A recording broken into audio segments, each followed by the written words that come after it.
So this is really, if you were part of the one that I did back in January, that was really just talking about what adaptive change is and some ideas of how to learn more about it and engage in those kinds of conversations where you are. We're going to focus in today on what leaders need to do. If your community wants to be engaging in meeting adaptive challenges with adaptive action, we need to make sure that we've created a culture that can do that. And so this is really focused on the people who are leading organizations into that, um, and building what I call adaptive, I don't just call it this, but adaptive capacity, right? Your organization's capacity to actually do the work. So we'll talk about just a brief overview again, kind of around adaptive change and these two ideas of built to last congregation versus a built to change congregation, and how those can guide our thinking. Sorry, I just got a text, so I'm going to make sure it's not somebody who's trying to get in here. Nope. Okay.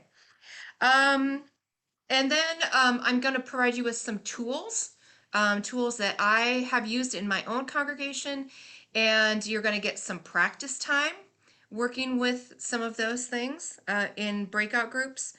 And yeah, feel free, of course, to ask questions, put a question in the chat if you don't want to break in. But I know sometimes when you're following along, you have a question. I'm someone who has to write them down or just pop it in the chat. And then when we have a moment to kind of follow up with questions, we'll go there. Because I don't want you to forget your question. I mean, maybe I'm the only one who does that, but I do that a lot. And of course, take care of whatever personal needs you have, and also you're in control of whatever level of sharing you want to engage in, right? So you do not have to share your church's deep dark secrets. So just know that whatever level of sharing you're comfortable with, just go that way. The raise hand button, which is in the reactions, is really helpful. It will alert me or Sandy that somebody sort of has a question and wants to break in. So if you can find that, the thing with the raising your hand is that you actually have to also put it down.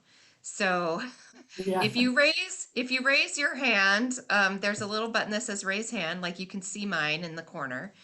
Then I have to go back to my reactions and lower my hand.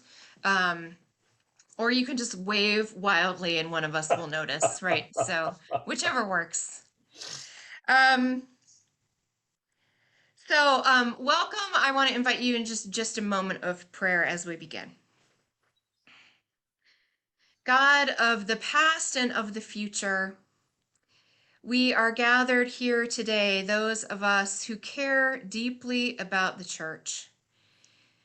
We are in a season of dramatic change, and it is difficult to walk the path ahead while it is still emerging. And so we are here to learn, to share wisdom with one another, and to get a glimpse of some possibilities for our own congregation. We hope that you will entice us into the church's future, the future that you have in mind for us, and that your Spirit would also give us the courage to follow that leading. We pray this in Jesus' name. Amen. I'm going to share my screen. I've got a little, so we'll be going back and forth between the slide presentation here and talking face to face. Let me get set up so I can see everything. Okay, so we're going to dive right into this. What does it mean to be a built to change congregation? Um, so there are two models here. One is the built to last church, right? This congregation is structured in a way that makes maintaining the institution the primary focus of everything that happens in the church, all the structures, all the activities. This is the programmatic church, the the attractional model church, right? Come to us. The core identity of the built to last church is stability. Stability. And we see this in, very large, older churches, many of them urban. Doesn't have to be urban, could be rural too. But this is the mindset. We want to be stable and grounded here, and everything we do is to ensure that that stability goes on. Compare that with a built to change congregation, right? Structured in a way that makes continuous adaptability for the sake of mission the primary focus. It is not adaptability for the sake of adaptability or to be novel or latch on to the newest church trend. That is not the focus. The focus of that adaptability is for the sake of mission. So some of you may recognize the church in the picture on the left, right? And you're laughing. I'm glad you're laughing. But this is the old model, right? A lot of internal decisions made to maintain the institution while the landscape around the church is changing all the time, right? The other one, this is a local congregation to Kirkland. It's called Salt House Church. They are Lutheran, but they don't broadcast that, which is just an interesting thing.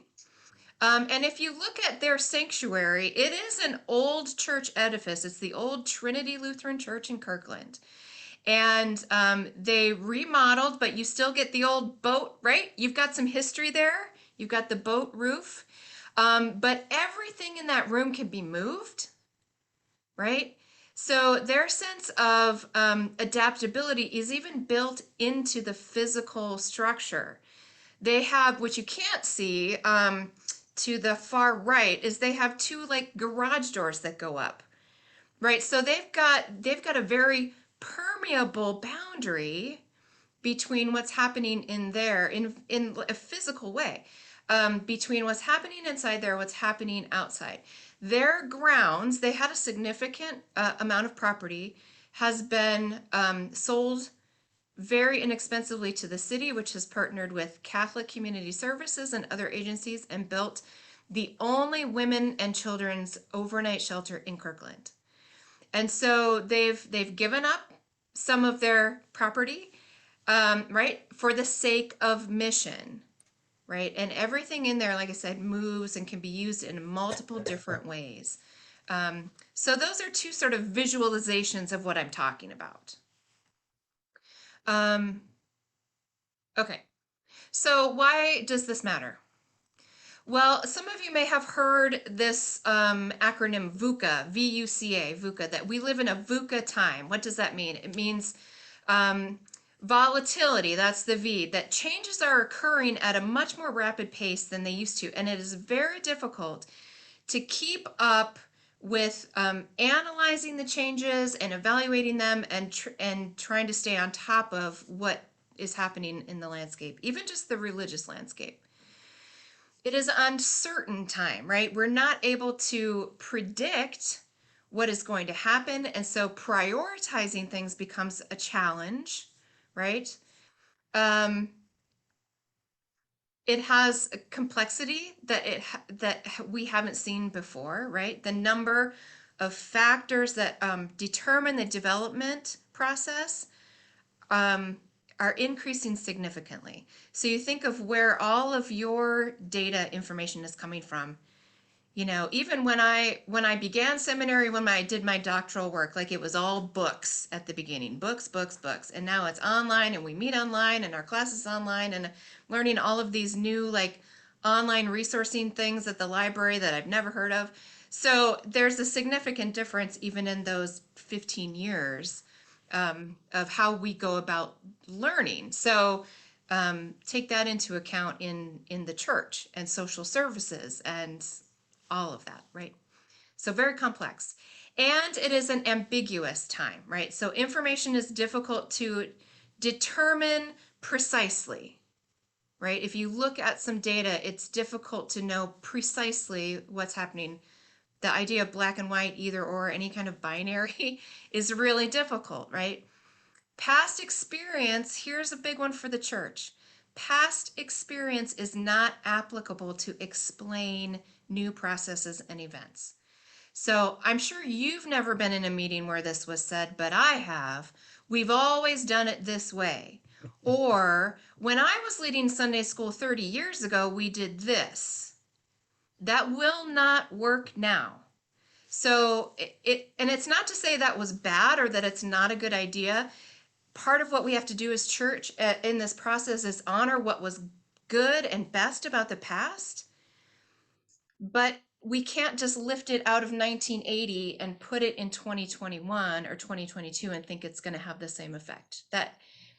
And that's hard because, as I said in my prayer, we're walking this path as it's emerging, and that's difficult. It's difficult. So that's kind of the world we're living in. And the church still says this: we're hoping you'll lead us on a journey of transformation without requiring any real changes. Right?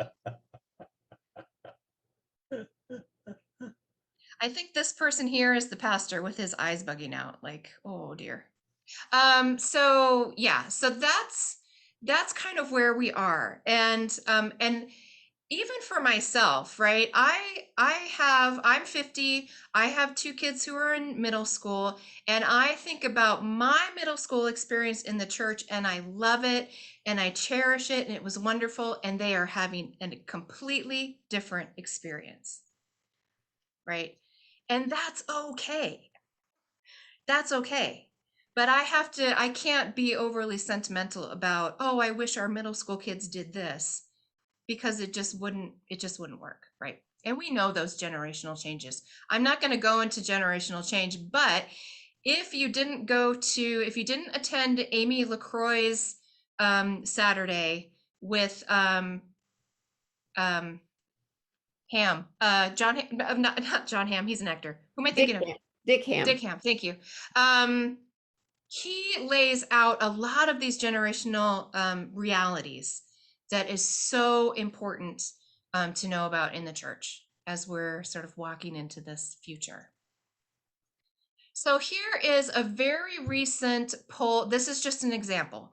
A very recent poll from Barna. If you do not read Barna reports, you should start reading Barna reports, because Barna and PRRI, Public Religious Research Institute, are doing the research around church right now. So those two organizations. And you can access most of their stuff for free, which is wonderful. But this is just a little, they did a little post-COVID church service preference survey. I mean, we're all here, right? So this isn't just my congregation, this is everybody. So what they're finding, the left-hand side is the generational stuff, okay? So if your screen is too small, I'll just tell you, the brown is they prefer primarily physical in-person gatherings, okay? The middle section of yellow or gold is primarily digital gatherings. So if they had to choose between digital and in person, they would choose something online, okay? And then the top portion is both. People who want the option of one or the other. Or like my congregation, I'd love to come to this event, but I prefer to do this other event that happens in the evening, maybe online, because who wants to drive in Seattle in the evening? No one, right? So that's the combination. And then the very top, very thin strip, gray, is neither, right? Those are kind of people who aren't really invested in attending church. That's my guess. So look at this generation. So this one right closest to center is boomers. All right, hopefully you know the generational differences. Boomers are Sandy's age and older. Sandy, you're right on the edge though, right? You're almost you're a Gen X boomer straddler. Okay. Right.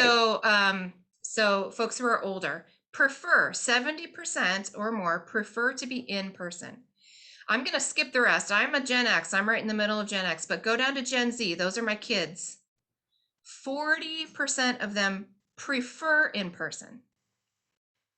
37%, almost equal, prefer an option, right? I'd like to do some stuff in person, but some stuff online. And then 13% would just prefer online only. So if your congregation wants to meet the needs of Gen Z or millennials, what do we need to do? We need to become a hybrid congregation, right? Now I know but that's what the data tells me. That's very simplistic. And I know there's a whole lot of stuff wrapped up in making that kind of a change. We're in the midst of that change here in my congregation of learning how to be effective in a digital landscape, right? If we look over here, this is another one that's interesting.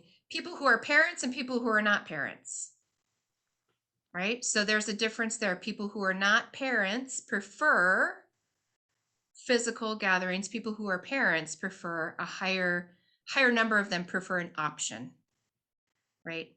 And as we know, if you are a parent or you know people who are parenting, it's challenging in this landscape, especially those of us like my youngest, not able to be vaccinated for a very long time. So we really needed that option in the last couple of years, right? And then male and female. So this is interesting too, right? Looking at the same question through all these different lenses. Men prefer primarily physical in-person gatherings, women less so. That's across all ages. So these kinds of, in one slide here, we have a lot of information and a lot of data that we can kind of grapple with, right?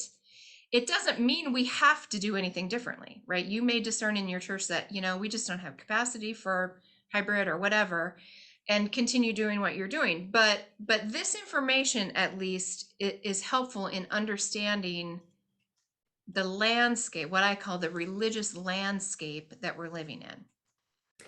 My Kara? guess is if they did this geographically, the numbers would be higher for digital gatherings, but that's just my guess. Were you going to ask that, Sandy?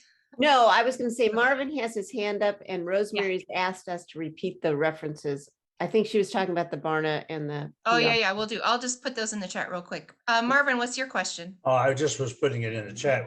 You don't have a silo about senior citizens. How does that play out? Does Barna have? Yes, I do. You're boomers. You're Oh. boomers. That's right here. Oh, Yeah. it goes to the center. I was thinking it went the other way. Okay. No, it goes to the center. So the total is on the far left. And then it's Gen Z, millennial, Gen X, and boomers, which we would refer to as retirement, post-retirement folks. Well, and the dilemma there is my preference is to go online because it's so much easier. But I know so many other seniors, like where I live, don't have computer access.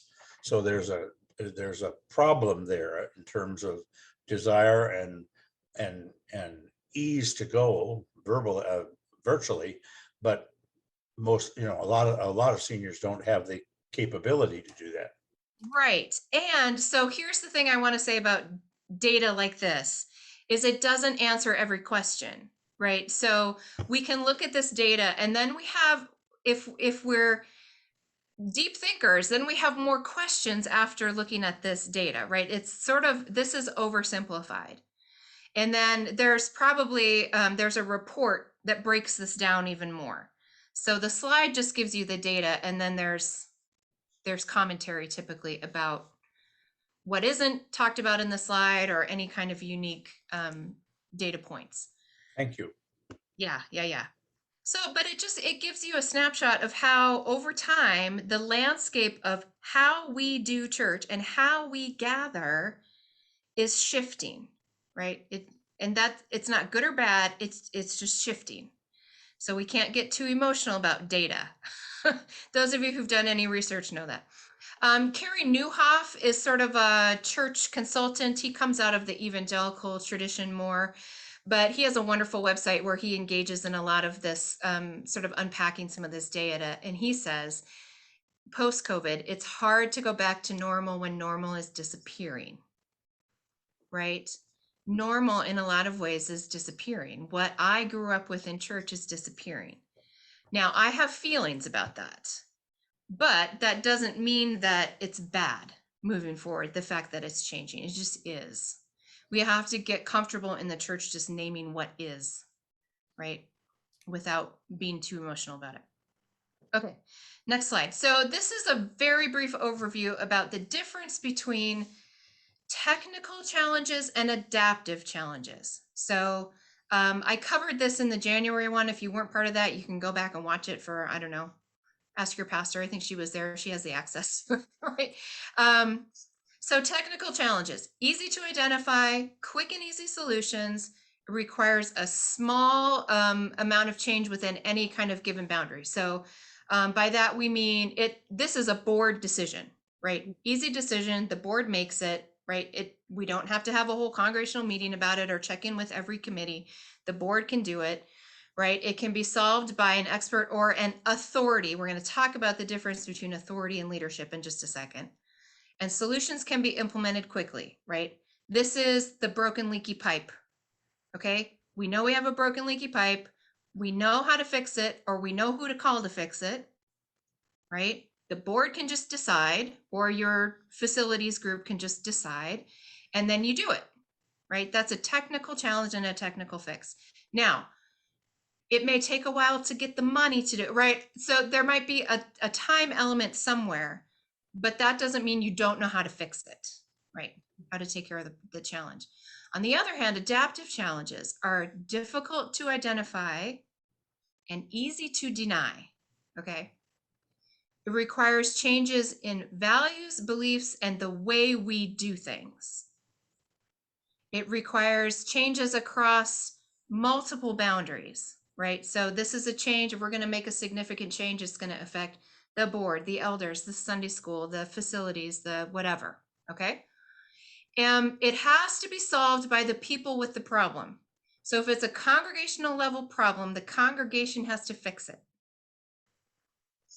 And there's no quick fixes, and it requires, they say, constant experimentation. I think of that more like an iterative process, and I'll talk about that more.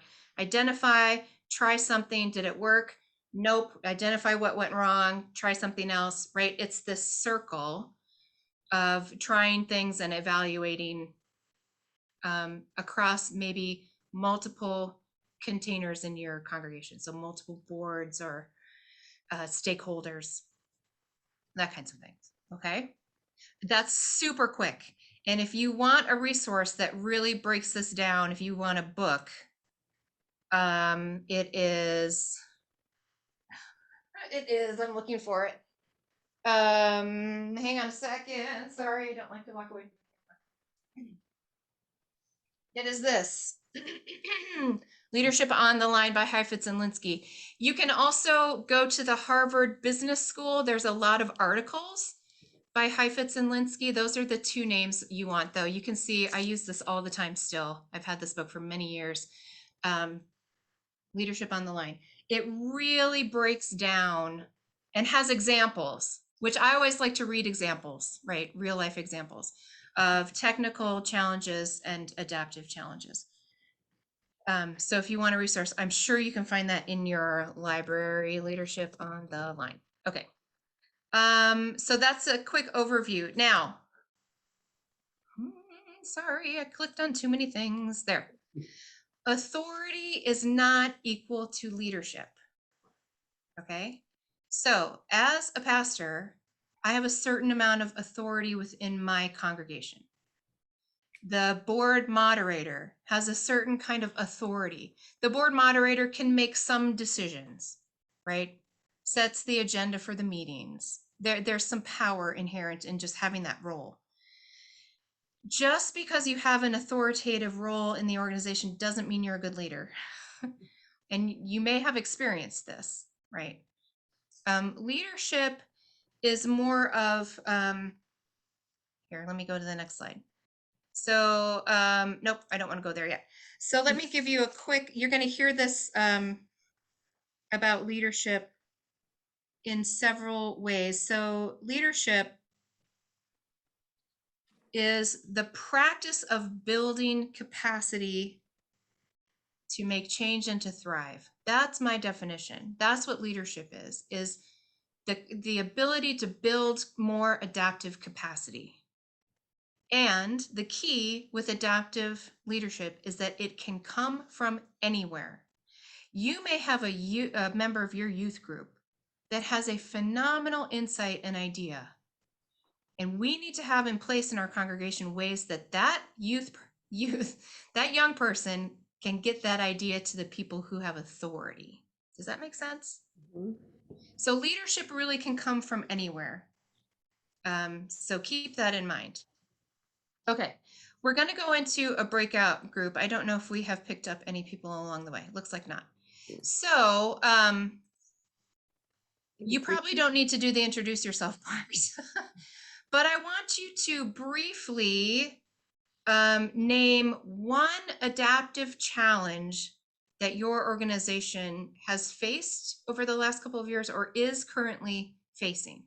So something that is kind of hard to define, may have effects across the organization, is going to maybe take some change in your beliefs or values, right? That meets some of those criteria of adaptive change. I'm going to give everybody 2 minutes. All right, so everybody has 2 minutes. Just be respectful of the time. And yeah, we'll see you in about 8 minutes. I know it really wasn't enough time for a ton of conversation, but hopefully I was, it's interesting to me because when Sandy and I were talking about setting up breakout groups, we wanted it to be intentionally not people from the same congregation, but you're people who are here. So we'll see. Rather than share anything in the chat, I would like to just hear a couple of really brief. Here's an adaptive challenge. You don't even have to say if it's your congregation or someone else's, but what did you hear as some adaptive challenges? Well, we heard in our group that some of the issues are so huge and you want to make a difference in them. And how do you know what you're doing is making any kind of a difference with the whole big picture? Mm. So it would be beyond the congregation, the world in which we Oh, okay. live, Yeah. justice issues, climate issues, and, and you write to your legislators and you go protest and you do this stuff. But how do you know that there's any, I mean, it's difficult to know that any change is happening. Right. Right. And so I want to bring our conversation to the congregation. And I know it's easy to default to those bigger issues, but my question would then be, well, how are you doing it in your congregation? How are you addressing climate change in your congregation? Are you? If you're not, then that's where you start, right?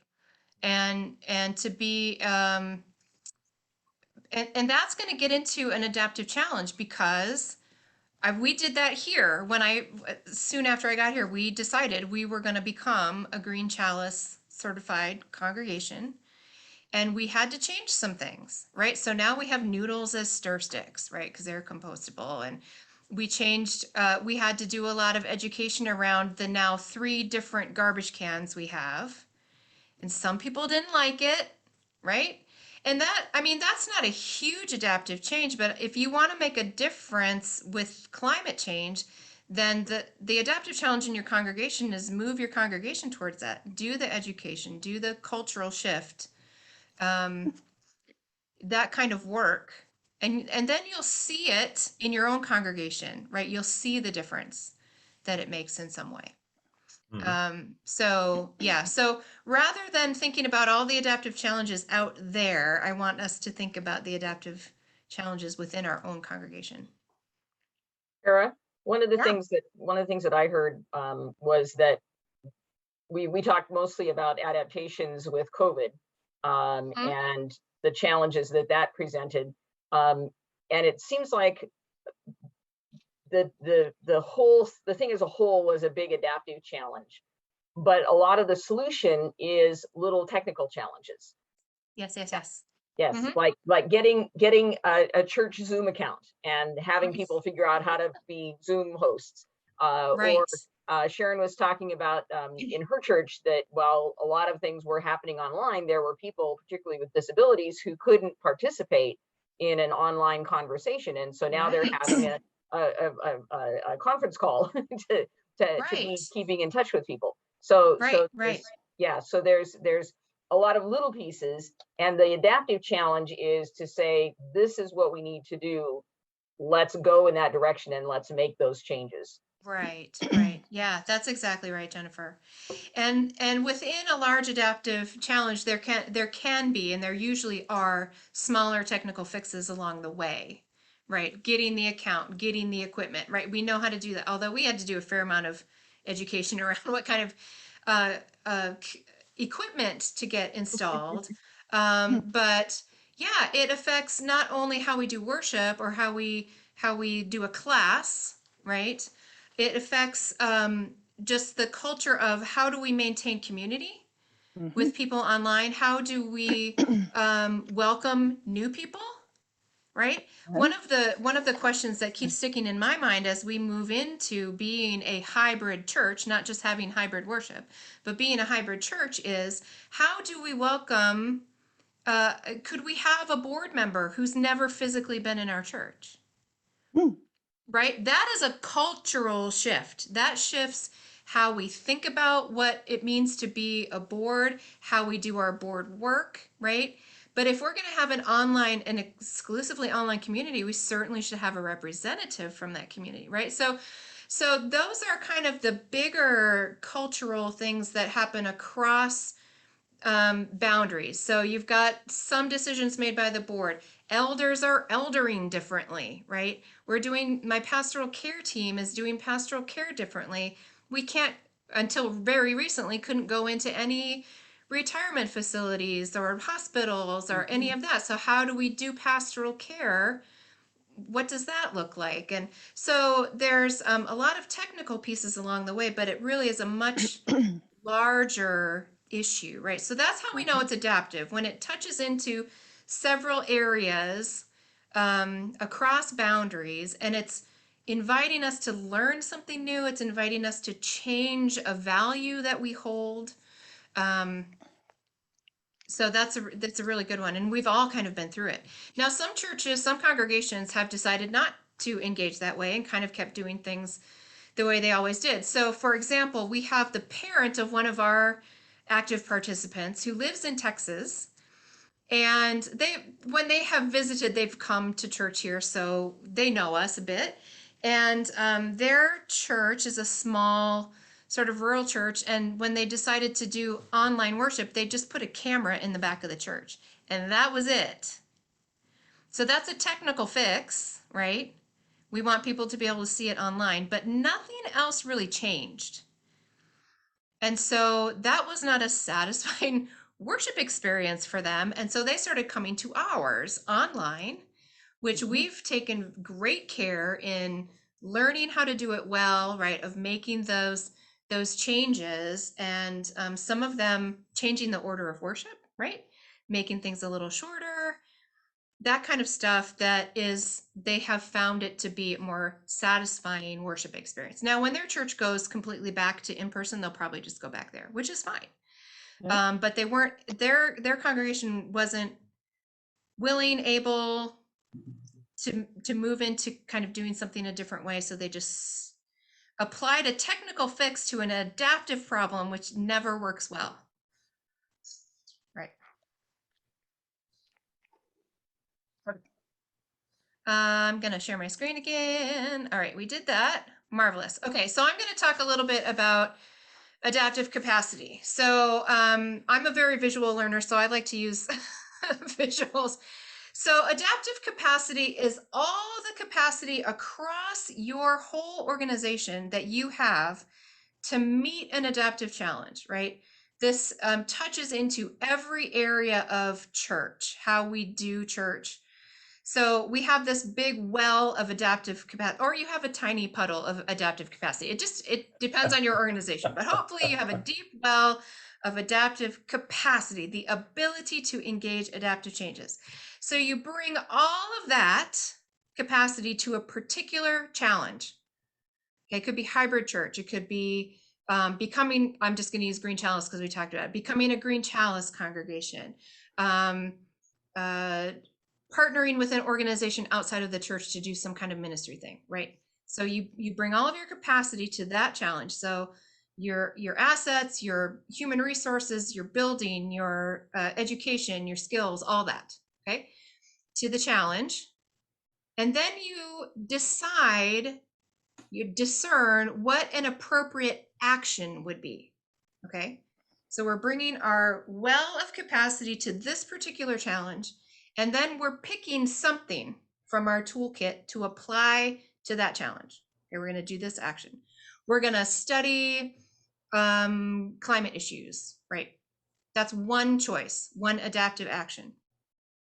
And you can stay in this part of the cycle for a long time, trying, reflecting, deciding what to do, implementing it, reflecting on how that went, trying something else, right? Implementing, reflecting, right? You can be in a large circle and you may have to go back to your toolkit and pull something else out. Oh, that didn't work. Oh, our stewardship campaign did not go well. What could we do instead, right? So you keep applying that, and then eventually that adaptive action will lead to a change. Okay, so this is the way I think about the process. If you don't have any adaptive capacity, you'll never get to adaptive change. Okay, so we have to build that into we have to become a built to change organization. So here is so let's talk about how we do that. Adaptive leadership, I said this before, the practice of building adaptive capacity, mobilizing people to tackle tough challenges and to thrive, right? So just take a second to think about, is my congregation or organizations I belong, are they thriving, right? What does that mean to thrive? We get that from evolutionary biology, that idea, right? So here's one way to think about thriving.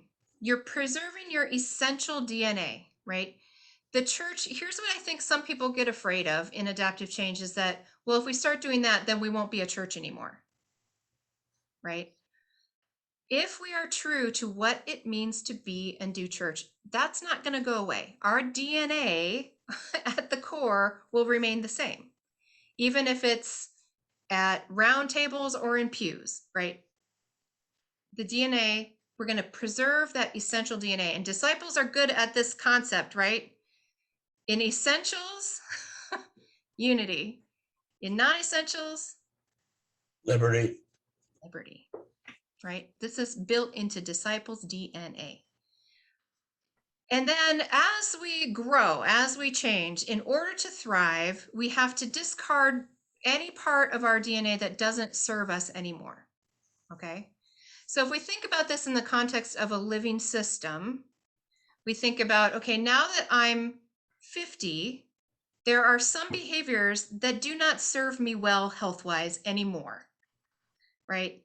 Staying up very late, pulling an all-nighter, right? Like that doesn't happen anymore. Eating particular things, right?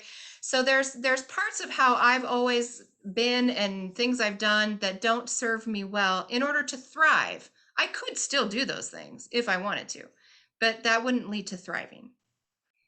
And then we also create sort of new components of our DNA that ensure that we flourish in new ways, right? So these are the ways that we take on new habits, new practices that help us to flourish now, as opposed to what we were 20, 30, 50 years ago, okay?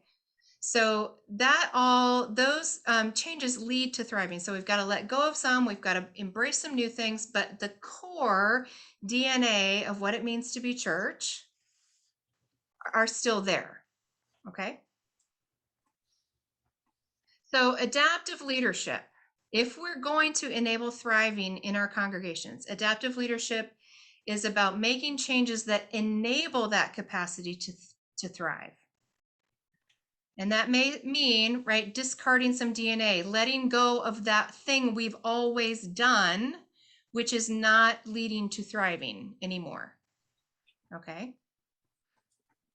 Adaptation occurs through experimentation. So like I said, it's an iterative process. We try something, we see how it goes, we reflect, we change it, or we keep going. Maybe it's super effective and we just keep doing that. Successful adaptive changes build on the past, okay? It builds on the best of what we have been and done.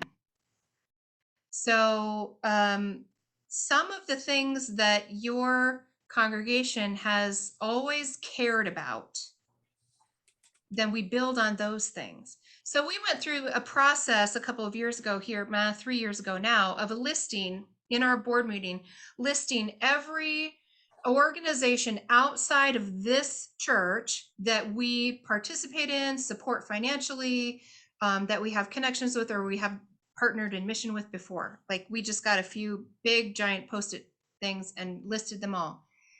And then we said, okay, now what do we care the most about now? Right? Because those are the people in the room. So it's not to say that an affiliation with some organization was never a good one. It was. But right now, that's not who we are, and it's not going to lead to thriving. Right? One of my rules that I got from Eric Law, and I'll share his book with you in a bit, is that if one person is in charge of something, it is not sustainable.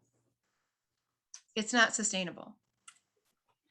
And that does not accurately reflect what your whole organization cares most about. Now, that person can keep working with them, right? That would be great.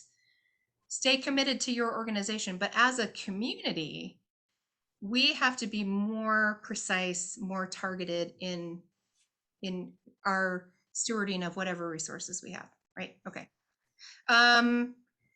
Adaptation relies on diversity. So you want to make sure that you have as diverse a gathering of voices around decision making as possible. Okay. If you have a decision making body that has all the same kind of people on it, same demographic, same socioeconomic, same gender identity, et cetera, same, then you want to try to find a way to get more diverse voices represented there. And that may mean an adaptive change in how you select leadership, right? Or having board meetings that are open to anybody and really explicitly inviting some people to come. So again, I would refer you to Amy LaCroix's session a few months ago around sort of church admin questions. This relates to mission outside too. You want to get we are past the time of the church just deciding what somebody needs. The church needs to be a good listener and invite stakeholders into conversations around partnering with them. What do they need from us? I experienced this a lot as an intern at the Yakima mission many years ago, where congregations would just decide what the mission needed and send a box full of stuff rather than just asking if we needed it, right? So, or what might be a better use of their financial resources than another box of crayons. So you have to invite those voices in, or go to them. That's even better. Go to them. And then adaptation takes time, and this is the hardest thing because people want a quick fix, right? What's going to get more young families here? Oh, we better hire a pastor with a family. Not going to work. So you have to take the time to do the work, and that is the challenging piece, right?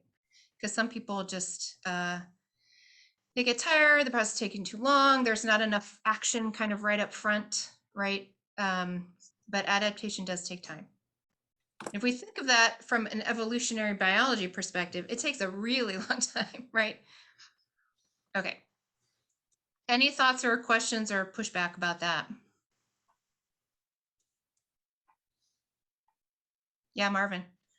How do you, if you're basically a all white congregation, you're not living in an all white world. How do you, maybe this is not the place to talk about it, but you talk about diversity. How do you deal with that adaptive change? Well, so the way that we have talked about that here at Lake Washington, So the one thing that I will always resist when we talk about adaptive change is overgeneralizing, because it has to be contextual. It has to be about where you are. So as we look around our neighborhood, we do not see a lot of people of color. And generally in Kirkland, there are not a lot of people of color. I think that we have expanded what we mean by diversity to include socioeconomic diversity, sexual orientation, gender identity diversity, educational diversity, political diversity, right? Because the reality is that I think it's okay for us to say it's legit to be a reflection of our community, right? We don't have a very racially diverse community here in Kirkland, despite what they might want to tell you. And there are lots of other options too. And only 30% of people in this area go to any kind of religious institution, right? So that's including all of our interfaith neighbors as well. So being an attractional church for our African American neighbors, I don't have a high expectation of that.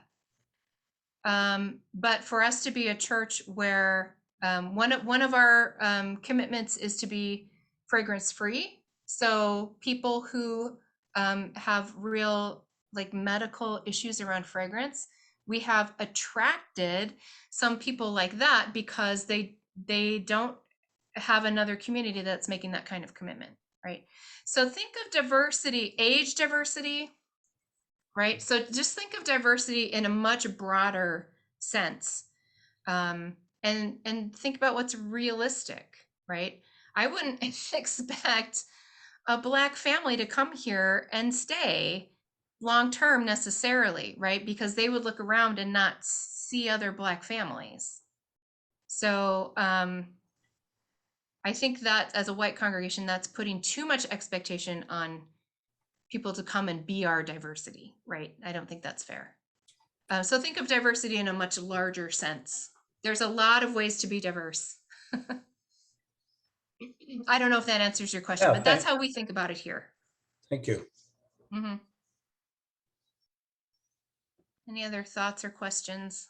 I don't want to go too fast. I sometimes forget that I know this information inside and out, and it's new for a lot of you. So I was just thinking I'm of going too another fast. type of Just excuse me, Cara, Rosemary. I was Yeah. just thinking another type of diversity because I was looking at Lanny, and he's a devoted vegan. And maybe you could have a whole church that advertised that it was vegetarian or vegan, and that could bring Right. other people in. It If you could ever could. I mean, and have that's adaptive change in a congregation, that would right, be right. enough. So one little story from our experience here. We have had different options for communion. That's going to change moving forward with all the guidelines around COVID, but we've always tried to have an option of a gluten bread and a gluten-free option, and water and juice, and to have, to try to eliminate any boundaries to the table, right? That's our goal. And we got feedback back on Yelp, of all places, right? Leadership can come from anywhere. Somebody who came to our congregation who had a good experience didn't know how to reach out to us or didn't feel comfortable doing that. I don't know, but they posted on Yelp a very nice review, except that we were handling the gluten-free stuff incorrectly. So we had it on the same tray, right? So, let's change that. That's an easy technical fix, really, inviting us to live into that more authentically, right? To have them on separate trays, to not handle them one after the other, right? To take more care in how we prepare communion and make it available so that everybody can participate, right? So, you just have to be open to wherever that feedback is coming from. And it wasn't someone who stuck around with us long term, but we still do it that way, or at least until everything closed down. Now we have those gross little cups. I don't know if any of you have those. Taste like styrofoam, but that's what we have to do right now. So yeah, just be open to wherever those invitations are coming from. Someone outside posting on Yelp. Like, I don't check Yelp a lot. I don't really use it, but we got tagged in it, so it showed up on our Google constellation. And so yeah.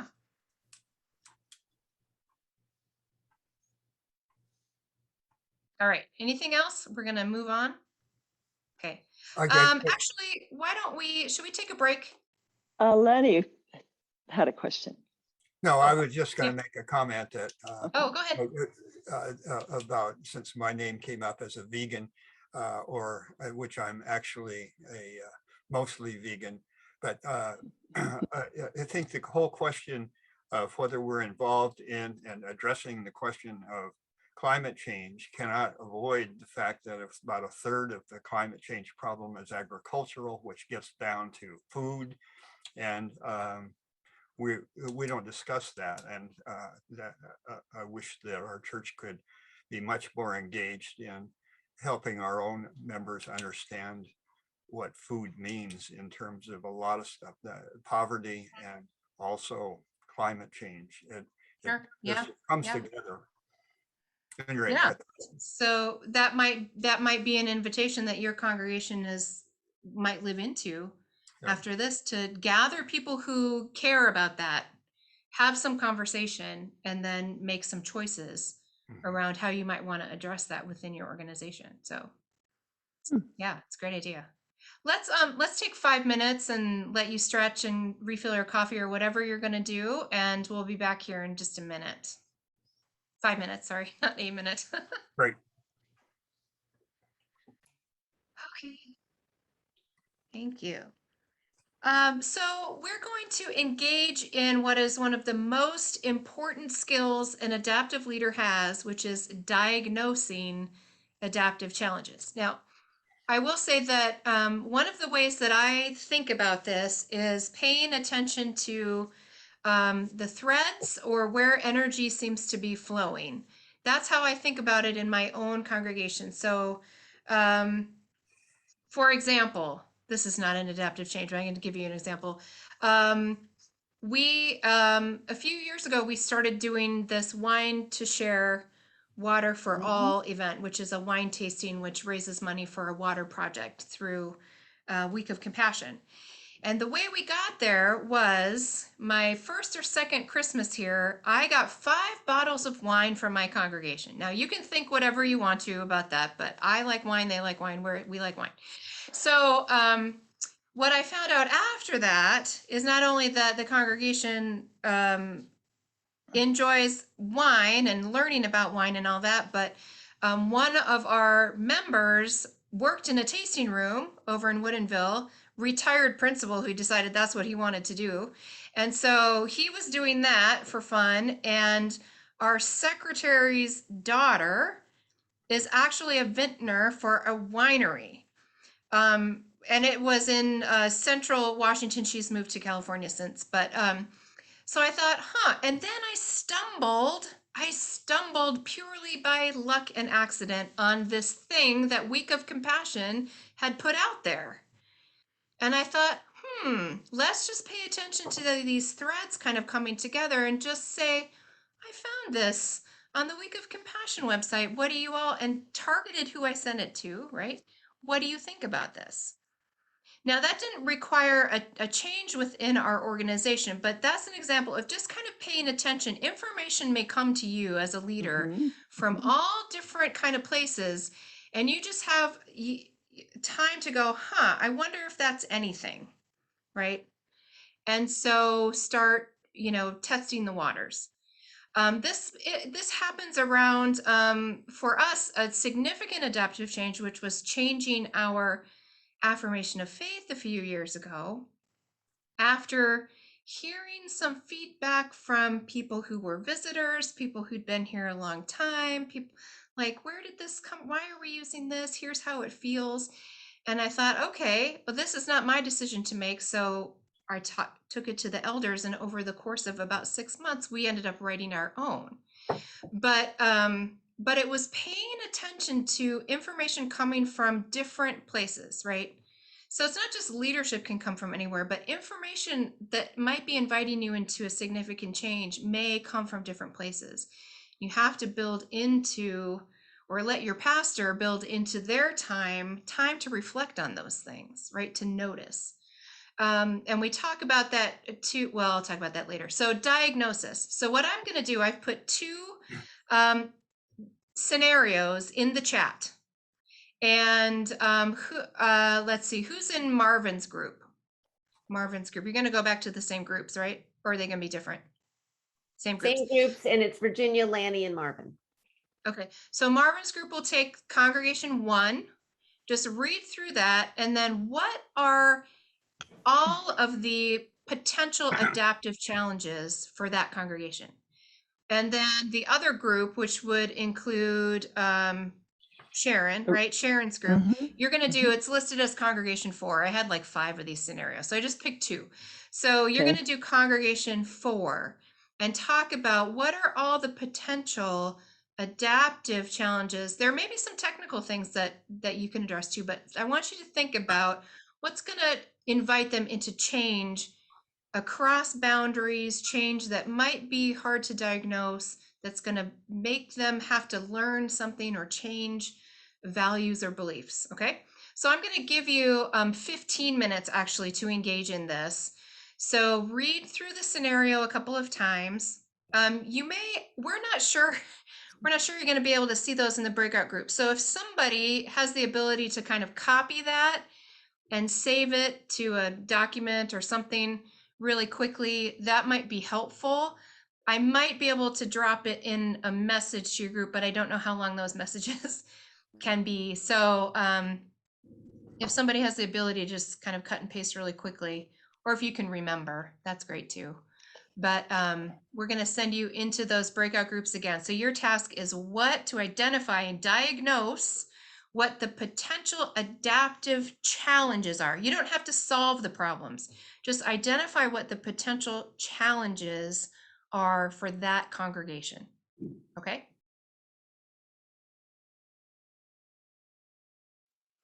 All right. So here's what I want to talk about in our debrief. Not the adaptive challenges, but what was the process like for diagnosing?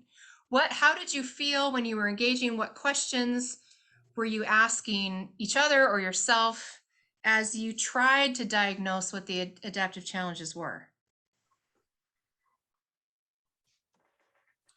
Well, of course, we wanted more information. Sure. Yeah, I just gave you a little snapshot. So there's always more data to be mined. Yes. I think we really went to how do we make this into a place, a place of mission, whether it's selling the land that's excess for low-income housing and taking some of that money that would be coming from the low-income housing project and putting it into the building and making it a place of mission. And could we bring people into the church and bring additional mission into the church? I think that was the focus. And so sitting around figuring out how we can do that is. Yeah. Okay. So I'm going to just remind you to resist problem solving because these aren't your congregations, but just identifying what the challenges would be. So if you're going to do low income housing at that church, there's a whole cultural piece you're going to have to deal with in your church. That's the adaptive part, right? Selling the land, building the house, those in a lot of ways are technical things. Yeah. But how is it going to be for our congregation sharing our land with a community, a brand new community of people who may never step foot in worship? Right. That's an adaptive challenge, right? Does that make sense? Yeah. Yeah. Go ahead, Ed. I see your hand up too. It would help me a lot if and maybe other people too, if we knew what questions the other group was dealing with. Oh, so you can go back to your chat. If you click on the chat. Back to the chat and read it. Yeah, but I really don't want to talk about the actual changes. I want to talk about the process of diagnosis, because this is what the leader does. The leader doesn't solve all the problems. The leader diagnoses the challenge. Sharon, I saw you nodding your head. You have something? Yeah, go ahead. Well, I appreciated that most all of us were saying, well, I imagine or I wonder. and we were trying to be open to possibilities. And that's where we started pretty much. And we just try to look at things through different lenses. Yes. Yes. That's it. Yeah, we Yeah. also were Rosemary. trying, I think we were also trying to deal with the limits within what we were hearing. In other words, Yeah. it didn't sound likely that we, right away, I think it was Ed that acknowledged that obviously these families were in charge in each church, so you had to live with that limitation. The other thing we were looking at was the minister was the one person who had contact with both groups, and how could she use that relationship to offer something to both congregations to encourage Right. them to work together to solve an outside problem like the problem of Wi-Fi in their community. Right. So I'm trying to think of how to describe the process we went through. But it was kind of Yeah, that's looking at okay. the realities of what each church was in and what could you not do and what. Right, right. And we're going to get into some of that toolkit for the adaptive leader, but you're tapping into one, which is so important, is you have to tell the truth, right? Sandy and I were just talking about this on our own. You have to tell the truth about what's happening in the organization because that deniability of adaptive change comes from someone maybe disrupts or pushes up against the narrative, right? We're a church that acts this way. And somebody butts up against that and says, well, my experience is not that. And it's like, you're new, you don't know what you're talking about, but it's easy to Bye. deny, right? Bye. And so, for those, so they had an example of a two congregations served by one pastor, two rural congregations, very common scenario, right? That they have to tell the truth about who has the power. Probably isn't the leader or necessarily the elected authorities who have the most power. So you have to tell the truth about that. And part of what is challenging is those truths come with some emotional stuff, right? And so then we have to manage that too. So that's a big thing. But I like the path that you're going down, Rosemary. That was good. Landy, I know you had your hand up, so I'm going to call you next.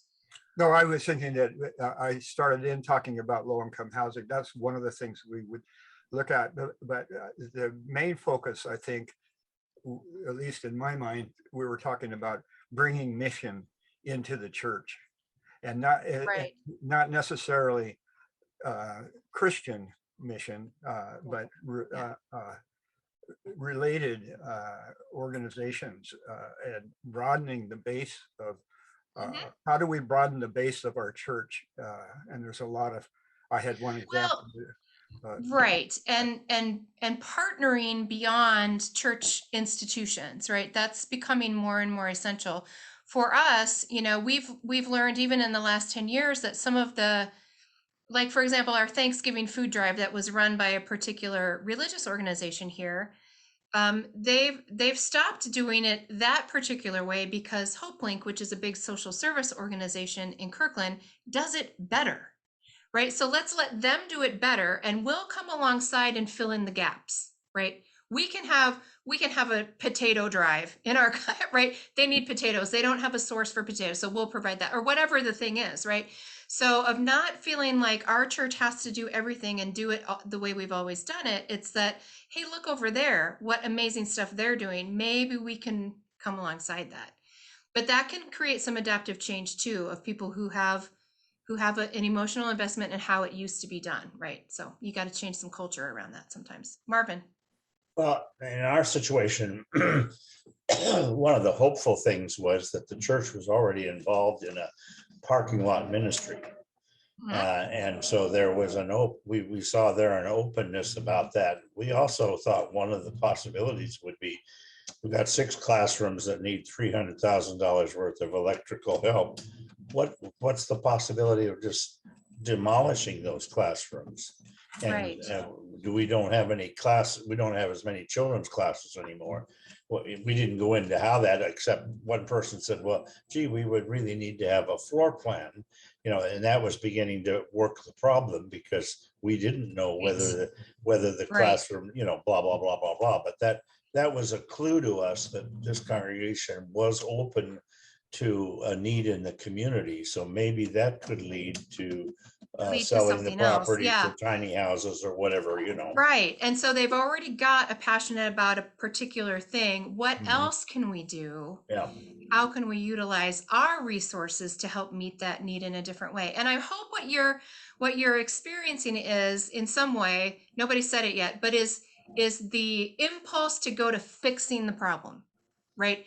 The impulse is, here's the problem, let's fix it. And that's not what I asked you to do, right? And so we have to constantly remind ourselves that identifying potential adaptive challenges are those things that are big things. Yeah, if we're going to go into selling our land and or partnering with the Catholic Community Services, right, that's going to raise maybe some Catholic issues, right, in your Protestant church, or there's going to that there are adaptive things that are going to come from making whatever decision you decide to make to fix the problem, right? So that's what I think you did that a little bit. So I just want to invite you to reflect on how quickly we want to go to solve the problem. Yeah. Jennifer. The thing I appreciated about our group discussion was that different people picked up on different parts of the scenario. And it was in sharing ideas that then we saw ways in which we could envision a potential that could address multiple of those, so we were kind of synthesizing different aspects of it into solutions. Yes. And so this is part of the reality of adaptive work too, is that everybody's going to bring their own lenses to the issue, and you're all going to see something different. And that's a gift, right? That's a gift of getting everything out on the table and say people have their own skills or relationships or whatever that they're bringing to that particular challenge, and they'll see something different in the story. Yeah, that's wonderful. Sandy, did you want to chime in with something? I'm sorry, I saw you raise your hand a little while ago. Yeah. I was just wondering, and I wanted to check this with you, Kara. When I'm hearing as they're talking about kind of where they ended up in the y'all are talking about where you ended up in the conversation. What I'm hearing is that there was some harvesting of the questions happening in the process too. Kind of the what are the questions before us, which is kind of reviewing the situation, but then what are the questions we don't even know yet, and right. Before, because it is tempting to move to fixing before you have the sense of what are the questions out there, and that's where the variety of opinions is so important. Right. And the what are we not asking? Right. It's hard to there's a book I had, I don't remember what it was called, but one of the things he talks about, certain by someone who was a medical doctor also, he says it's really hard to see what's missing. Right. He was talking about an x-ray of someone and how they saw all these potential things, but like part of the collarbone was missing and nobody noticed. But that was the indicator of what was actually wrong. So what are we missing is another key question. What don't we know that we might need to know, right? Yeah. I know you're not Ed, but you're on Ed's pictures. Laura. Laura, okay. One of the things that I'm not sure we covered, but I do think needs to be asked. We talked a bit about the fact that it was stated that several families controlled in each congregation, but I think you also need to look at, has anybody in either congregation noticed that there might be a need for change? Right. Or are they just super satisfied with the way things are? I think you need to ask, how open are they? Yeah, you're right. And I want you to notice again that the way I crafted the question was not solve their problems, but identify the adaptive challenges, right? So what we went into, and this is what happens, is we go into thinking about potential solutions, right? Potential, what could we do? Maybe those churches are just perfectly happy the way they are, and they don't have any questions about moving forward, and they've looked at all the information, and that's just fine with them. But as an outsider, we can look at it and say, well, if they want to adapt into something else, here's, what would it look like for these two to merge into one congregation? right? And use the other resources. Well, that would stir up all of this, informal authority, we call it. We have formal authority and informal authority, and we all know, we've all been in congregations where there is an informal authority with a lot of power and a lot of sway, right? So if we decide to engage in some adaptive action, you're right, Laura, those power issues are gonna come to the fore, right? Yeah, yeah. This is all great. Go ahead, Lenny. No, I was just going to say that one of the things that we didn't address in our this congregation that we were handed is the idea of just tearing the whole thing down, selling the land and moving the lakes. That's an actual church that I know, and I will pass that option along to them, and That's see what what their reaction is. That's why we're here. That would be, Yeah. that would be more radical than taking down six classrooms. Yeah, we've solved your problem for you. Just tear the whole thing down. Yeah. Okay. So let's talk about some of our tools that we have available to us in this role of being an adaptive leader. So creating an adaptive change toolkit, right? This is resources that you have, processes that you have, maybe using a particular, and I'm not going to just hand these to you, but you can find these in all kinds of ways. And I'm going to give you a few resources here to look at. A toolkit to embed adaptive principles in your congregation. So one of the ways that I do it a lot without announcing that I'm doing it is in the context of worship, because that's when I have the most ears, right?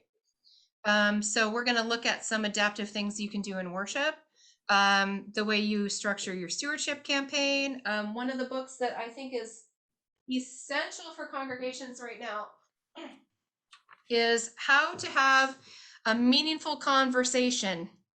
So this is a book called Memories, Hopes, and Conversations. It is about appreciative inquiry. That's the model.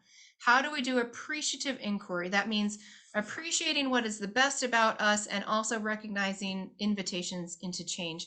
He lays it out like step by step for you and gives you examples. So this is a wonderful book. I'll add this to the chat maybe when you're in the next breakout room, so you have all these resources. But how can we talk about what really matters, right? Not just coffee hour conversation, but what really matters around here. How are we creating containers for people to have those conversations?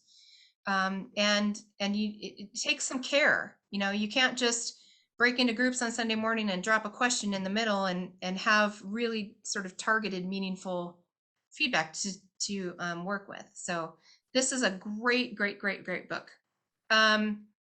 You have to know your organization's DNA, right? Your denominational DNA. I lent my Michael Kinnaman book. It's the book that Michael Kinnaman and Jan Lynn wrote. If you want to do a congregational study on what does it mean to be disciples, it had an old name and it has a new name. I don't remember what it is, but if you look up Kinnaman and Lynn, you'll find it. They do an amazing job laying out what it means to be disciples. And I personally think that being a built to change church is core to disciples' DNA, right? Our commitments to liberty, to unity, to mission, our historical commitments to that are really helpful. Know your own church's history, right? And not just these are the dates and the facts, but this thing happened and here's the fallout. Here's the emotional impact of that. Here's how many people left when we did that, right? I'm talking about some of that lower level stuff that we might have to unearth a little bit about the facts of our history. That is very useful.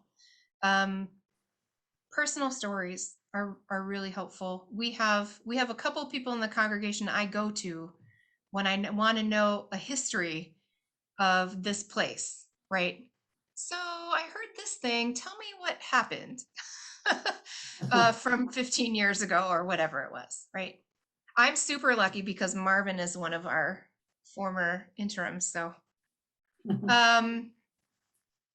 connect with your purpose. And I mean beyond the mission statement that you have written on your website or whatever it might be. Those things are important as sort of guiding, more important for people who want to know something about your congregation. But internally, what is our purpose? Why are we here? And there might be multiple answers to that. One of the most meaningful questions I encountered in a book I read called Slow Church, read this many years ago, is if your church closed tomorrow, who would notice? If it's just the people inside the congregation and that's your purpose, then that's fine. Just name that. But if you have a purpose beyond that, get to know it, right? We discovered one of our purposes around here was around food insecurity. We do a lot of mission stuff, like people like food here. We potluck like Lutherans here, right? Like food is a thing for us. And that translates not only to the table that we share, but also to our missional work around food, for especially those in our immediate neighborhood who experience food insecurity. So talk to each other. I already kind of talked about that. Make sure that you're creating opportunities for people to really talk about what matters. And then surfacing cultural norms. Sandy and I were just talking about this, telling the truth about your congregation, right? When a difficult truth comes up or is revealed to you, maybe by an outsider, how does your congregation deal with that? How do we process it?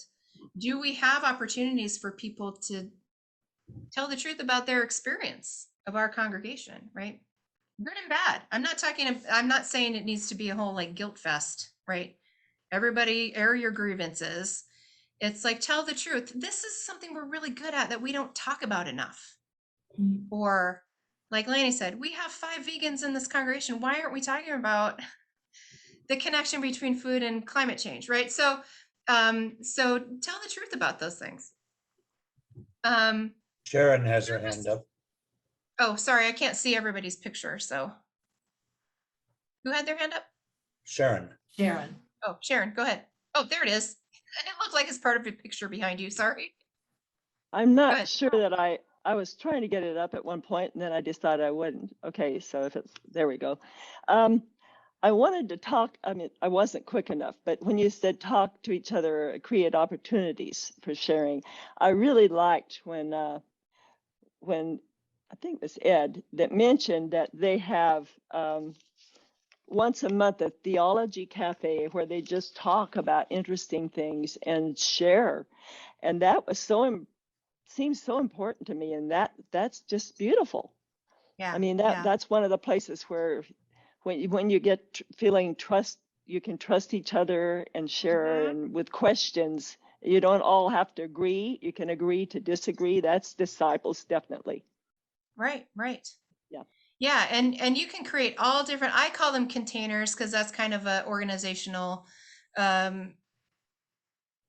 model for how we talk about that. But you can create all kinds of containers for having these kinds of conversations. You can do it at tables in worship. You can have monthly meetings like that. You can whenever I'm on the verge of making a decision about faith formation for kids, we have what we call a family summit.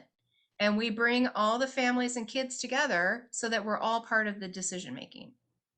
Right. And I may be laying out some information and making suggestions, but I'm not going to make, especially in this last year and a half, I don't want to make any decisions that affect families' engagement with church without talking to them first.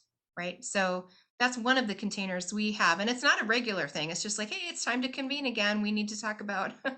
Recently, we had one of our Sunday school teachers step down. And so that created the need for us to talk about maybe trying to do Sunday school a little differently. So yeah, create those containers to have those real conversations. Helpful. Okay. And then there are a lot of tools available to you. The one that I really like comes from Human Systems Dynamics Institute. That sounds like a really like technical name. but they talk about adaptive capacity and adaptive action. They have lots of tools on their website. But their pattern that I love is just called, it's what, so what, and now what, right? The what is the diagnosis. What is the adaptive challenge that we see out there in front of us? So what? Why does that matter, right? Who does it affect? That's the data collection, right? And then the now what is, okay, how are we going to bring our adaptive capacity to meet that? And it's an iterative cycle, right? Once you make a decision and implement it, you go back to what? And then around the circle again. There, it's referred to as the pastoral cycle also. There's resources around that name, but HSDI I really like, and anybody can access their resources online. What is the, There is also a book, but it's pretty technical. what's the book again, please? Human Systems. Human Systems Dynamics is right here on the slide. That's not a book, that's a website, or that's an organization that has a website. Mhm. And I like it because it's so simple. Everybody can understand what, so what, and now what, right? Okay. So where can we build adaptive capacity in our congregation? The answer is everywhere and anywhere, right? So the way that you talk about and relate to your assets, right? And that's not just financial, that's money, building, time, knowledge, skills, everything. And I'm going to put 2 resources in the chat in just a minute around getting a sort of a wider understanding of what assets means. Because you have more assets than you think you do. I did asset mapping at Journey a couple of years ago, but I don't know how many of you might have been there. So anyway, I'll send you the information for that. But how do we think about our building, our grounds? Who are the experts in our congregation, and what are they an expert in, right? Who has the particular gifts for artistry or creativity or music or handcrafting or whatever? All of that is part of your adaptive capacity. Your flexibility. Now, this is talking about sort of the organizational structure you have, right? How flexible are your structures? Does everything have to go through a board? How many boards? How many meetings do you have to have before a decision is made, right? So that flexibility, how agile are you as an organization? That is part of your adaptive capacity. If you're not very agile as an organization and it takes 6 months for anything to get out of a committee, or you look at a challenge and your first impulse is, let's form a committee, you're not a very agile congregation. Okay, so take a look at that. And that has to do with how you're organized too. But I think of organization also as those containers, right? We have elders, we have a board, we have a youth group, we have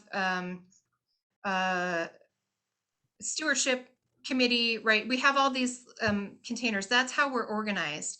And are those committees talking to each other? Are they all involved in multiple, or do they have kind of their own camp that they only deal with that issue? We're small enough where we can't afford to do that anymore. We don't have, or we'd have 3 people on the same 3 people on every committee or something. So we have really streamlined, and we essentially have 2 decision-making bodies, and they talk to each other all the time. So, yeah, we've tried to become as agile and what I call organic as we possibly can. You can embed adaptive capacity in learning and formation opportunities that you have, right? You can do book studies on adaptive change. You can have sermon series around a particular thing. Any kind of learning thing that you do is an opportunity for engaging in some kind of building adaptive capacity. Maybe it's even just a class on resilience, and you read this wonderful book by Pema Chodron on resilience, which I can't remember the name of, but even talking about resilience and how you can be a resilient person builds adaptive capacity in your organization, right? So even the personal work, discipling or spiritual formation that you do can also lend to building adaptive capacity.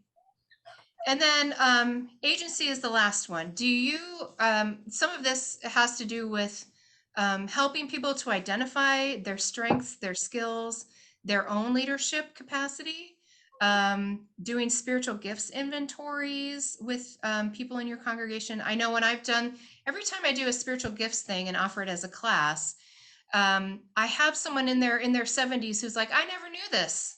Like, here you go. I can have a renewed sense of, oh, I've always been so good at that and enjoyed doing it. I didn't realize it was my spiritual gift, right? So, and then helping them identify ways that they can still offer those things, regardless of age. There are spiritual inventories for kids, youth. I mean, you can find one for all age groups now. We took one Sunday and just everybody did it, which was great. Bye. Yeah, so and then one of the things that I do too, and hopefully you'll encourage your pastor to have really good boundaries around the time that they have to actually do things, is to say, when someone comes to me and go, I'm noticing this thing and maybe we could do this XYZ, and I'm like, that is awesome, and I will support you in whatever ways I can to help you do that. Right? This is also very true of disciples' DNA. It's not just the pastor who gets to do, we're not the professional Christians in the room. Like, you're all part of the priesthood of believers. Lay people can lead. Sometimes they just need some help navigating your organization or connecting with another person who is really passionate about that. So creating really affirming individual agency to act within the organization. So that's that leadership versus authority, right? Somebody might have a great idea, but doesn't have the authority, the formal authority, and they might say it to you. It's like, you know what? I was just having a conversation with Bill about that the other day. Let's the three of us get together and talk, right? So those are all places you can build this capacity. All right. Yes, Sharon. About that last one, that just seems really helpful because the person that suggests it often is very passionate about it. So being affirmed and then saying, I'll help you, or here's some other people to check with, that seems so beneficial instead of just, another thing for the pastor to do, Right. Exactly. Yeah. Exactly. Because no leader can do all of it. And there are things people have great ideas about I don't know the first thing about. Why would I step into that and say, well, I guess I better take that on? I'm not going to do that. When there's people better equipped to lead, make decisions, right? Yeah. And that's, like I said, that's part of our DNA as disciples. I think sometimes we forget that. Okay, so we're going to talk about preaching. And I know most of you aren't preachers, but this will be fun anyway. I use what I have started to call an adaptive hermeneutic. There are texts that when they come to me, I'm like, oh my gosh, there's all kinds of adaptive stuff in this text.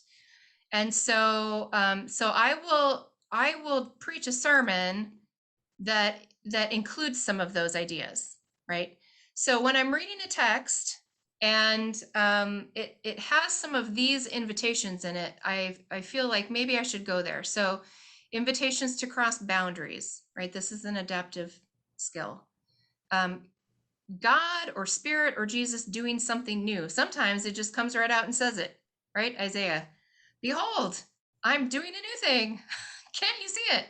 What a great adaptive text, right? Resistance to change or newness. You see this in a lot of Jesus's interactions with the temple or Pharisees or whatever. Any kind of change in a system or an organization. My experience is those tend to be Paul or Hebrew Bible. References to the old way, right? Jesus and the new wine and old wineskins stuff, adaptive.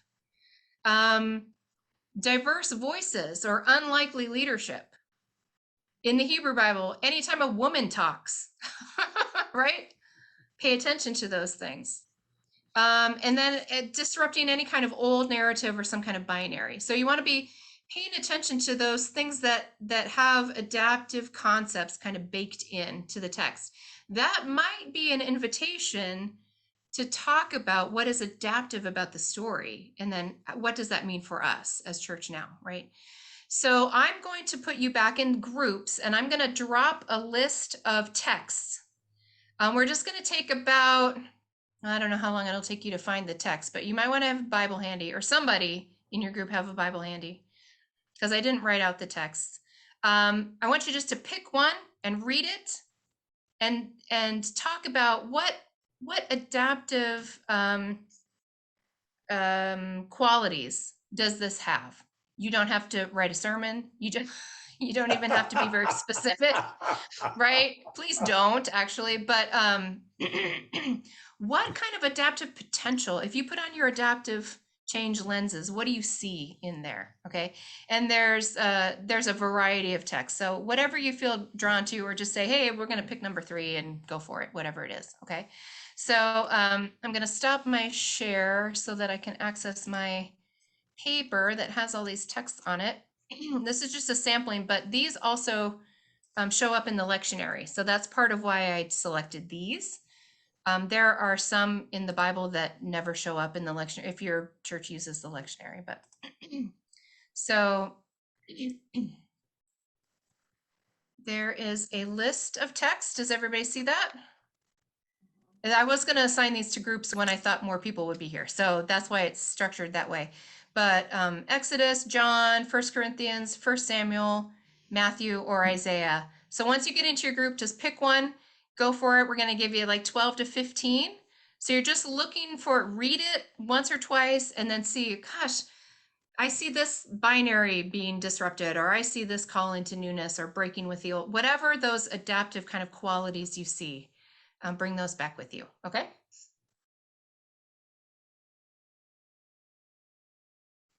Let's have each group, maybe you had time to do more than one text, but I would like to hear from each group kind of which text you chose, and maybe just kind of give us a tiny little, this is the story of whatever, and tell us what kind of adaptive things did you see in that text?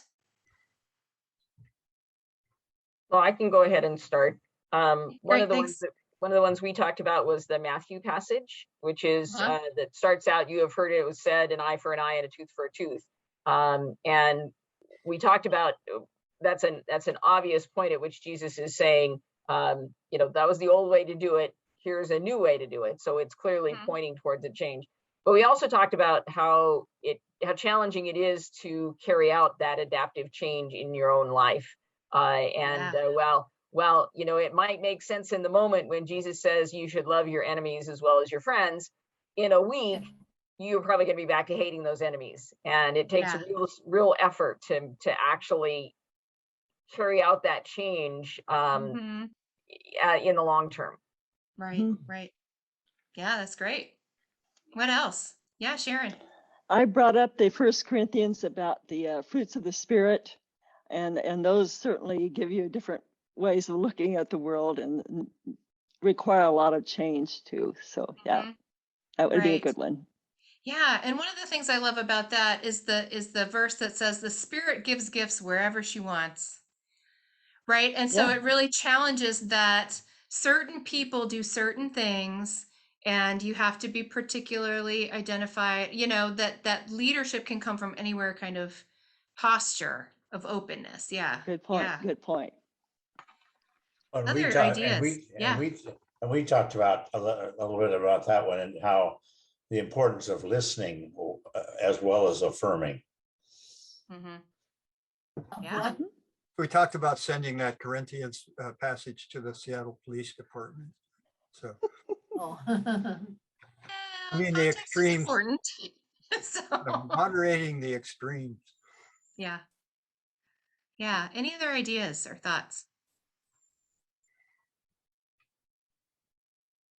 Well, the other one, we started out with, we just selected one, and we ended up with a woman that Jesus brought, who had been caught in adultery. Yep. We got right we into it. We Mhm. looked briefly at that one too, yeah. One of the things we said was what a huge challenge to the religious laws and all of the system that supported the laws. Mm. And here is a different way of doing that. And it was life changing for the woman and Right. for the others who could see it. Right. So you have And Jesus challenging authority, you have him challenging tradition, speaking the truth, right? Turning to the crowd and saying, all right, whoever doesn't have sin, go for it. Right? yeah, Challenging. yeah. So there's a lot in that one. Yeah. So how did this feel different maybe than a way that you've engaged with scripture before? Or did it? The fact that you're trying to look at it through a lens, thinking about how that would impact your processes or what you might be trying to do and the change you're trying to assist in. I think that's the main change I felt. Right. Good. I mean, I always say that my big hermeneutic question before I sit down to write, I read the text and I read about the text and I do all the things, right? And then my question is, so what? Why does this matter for these people in front of me? Right? And if we're in the midst of seismic change in our congregation, I need to be looking for and lifting up those places where Jesus invites us into it, right? Where the Spirit leads into change and say, look, this isn't anything new.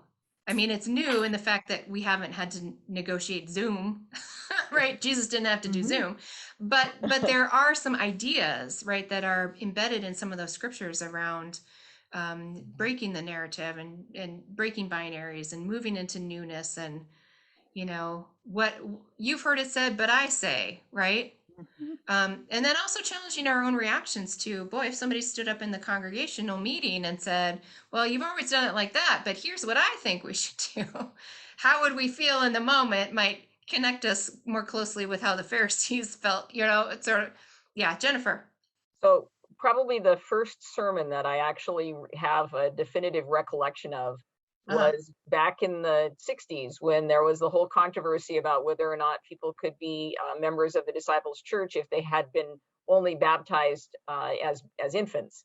And I remember distinctly that the message of the sermon was, so just like in Jesus' time, people saw they needed to do things in a new way, so we can make that same change. And it was really kind of almost pedantic in terms of the way the parallel was drawn, or at least that's the way I think of it today. There was no real finesse about it, but it made a really clear point.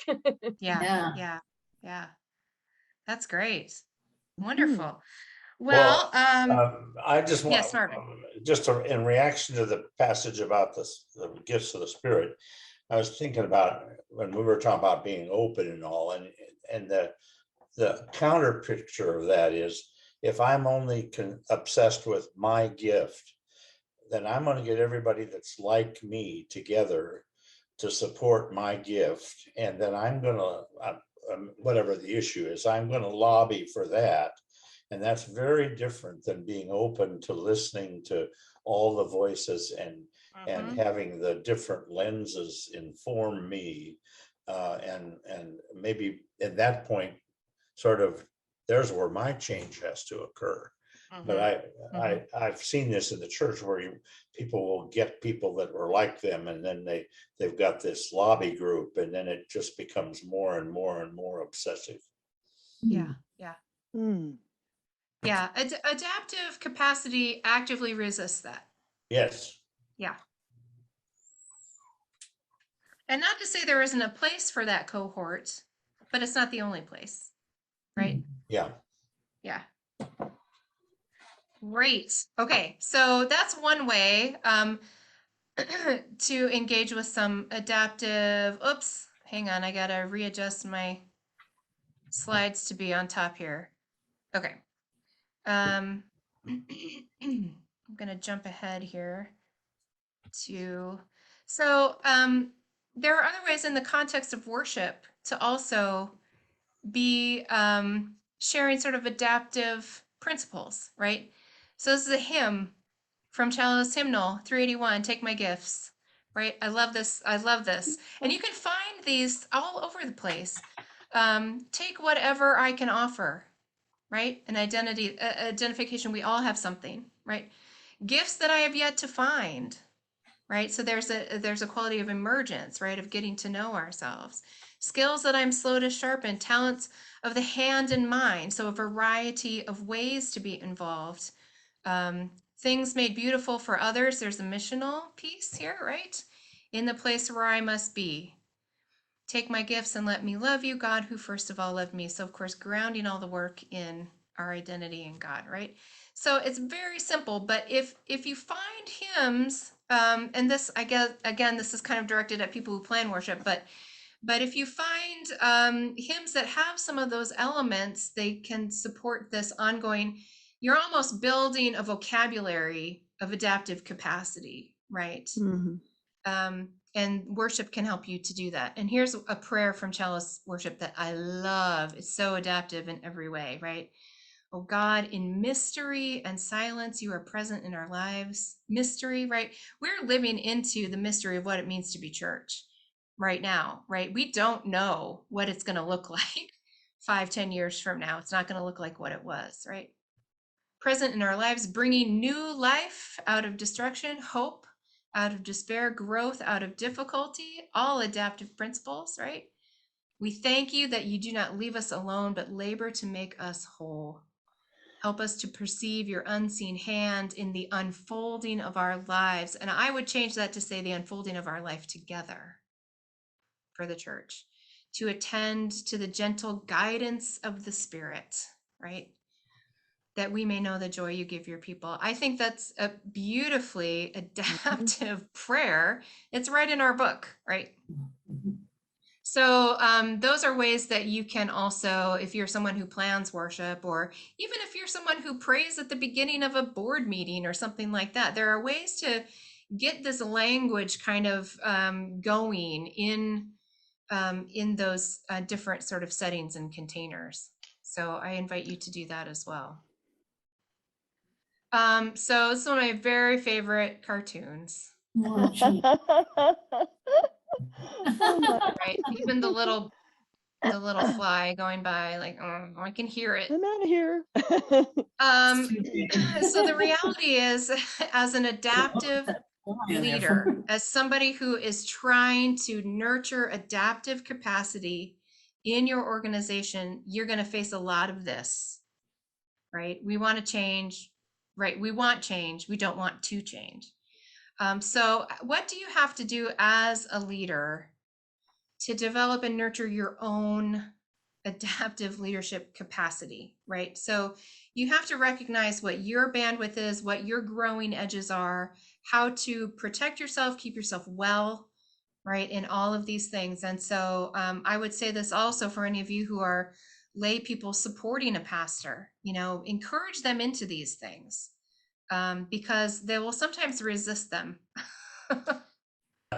So, of course, you just have to familiarize yourself with adaptive change principles. It needs to become a language that you just sort of speak. And not that you have to know all the ins and outs of it, but you have to kind of have a basic understanding of the difference between technical and adaptive change to be able to engage in developing more capacity in your organization. You have to embrace an experimental attitude. Okay, you have to be willing to, as one of my seminary professors would say, run it up the flagpole, and if nobody salutes, you got to bring it back down, right? You can't do any of this on your own. So you have to have this experimental mindset. Hey, let's try this, and then we'll reevaluate in 2 months and see how it was. We just did that recently with like the children's moment in worship, because we're still remote. And what we were doing over the summer was different. Now kids are back in school and not needing as much sort of support. And so we tried something for 2 months, and then we got together and reflected. It wasn't really working, so now we're sort of implementing something different. So this laboratory kind of mindset, growth mindset, is really, really essential.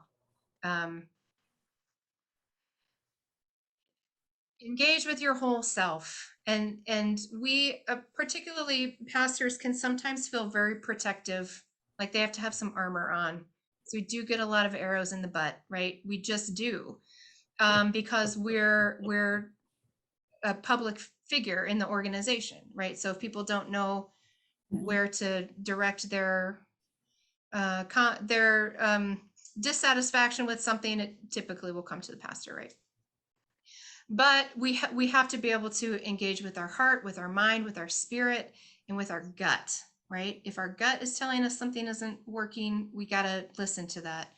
So bringing a sort of a holistic, not just the logic part of our sort of pastoral leadership mind, but how are we feeling, right? One of the things that I have to check in with myself on is when I get into sort of an anxiety inducing situation or decision, where am I feeling it in my body, right? Is it a knot in my stomach?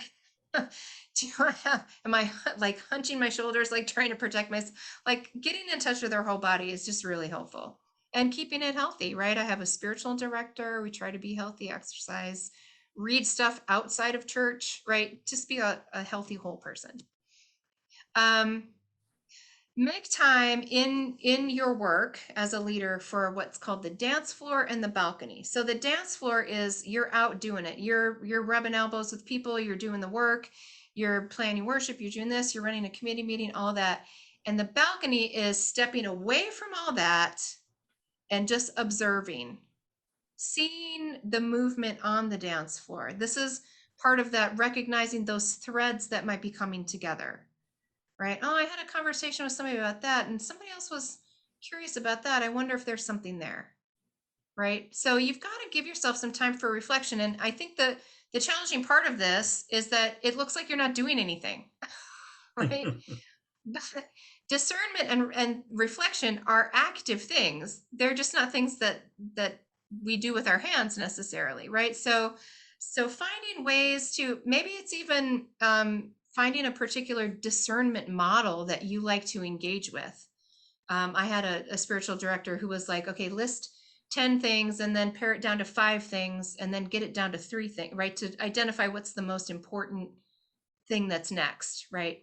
So it could be any kind of those discernment models. There's lots of them out there, but make time for both of those things. It can't just be all dance floor all the time, because then you don't have time for reflection. You're over committed. You're too tired then to engage in discernment or reflection. So you've got to build both of those things into your schedule.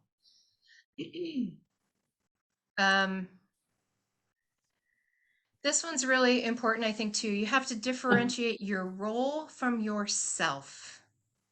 Okay, so what is my unique role in this organization or this particular issue, right? What do I uniquely bring to this? Rather than my role is to do it all the time and no one else does anything and then I burn out, right? It's not the pastoral role or a leadership role, if a committee leadership or whatever it might be.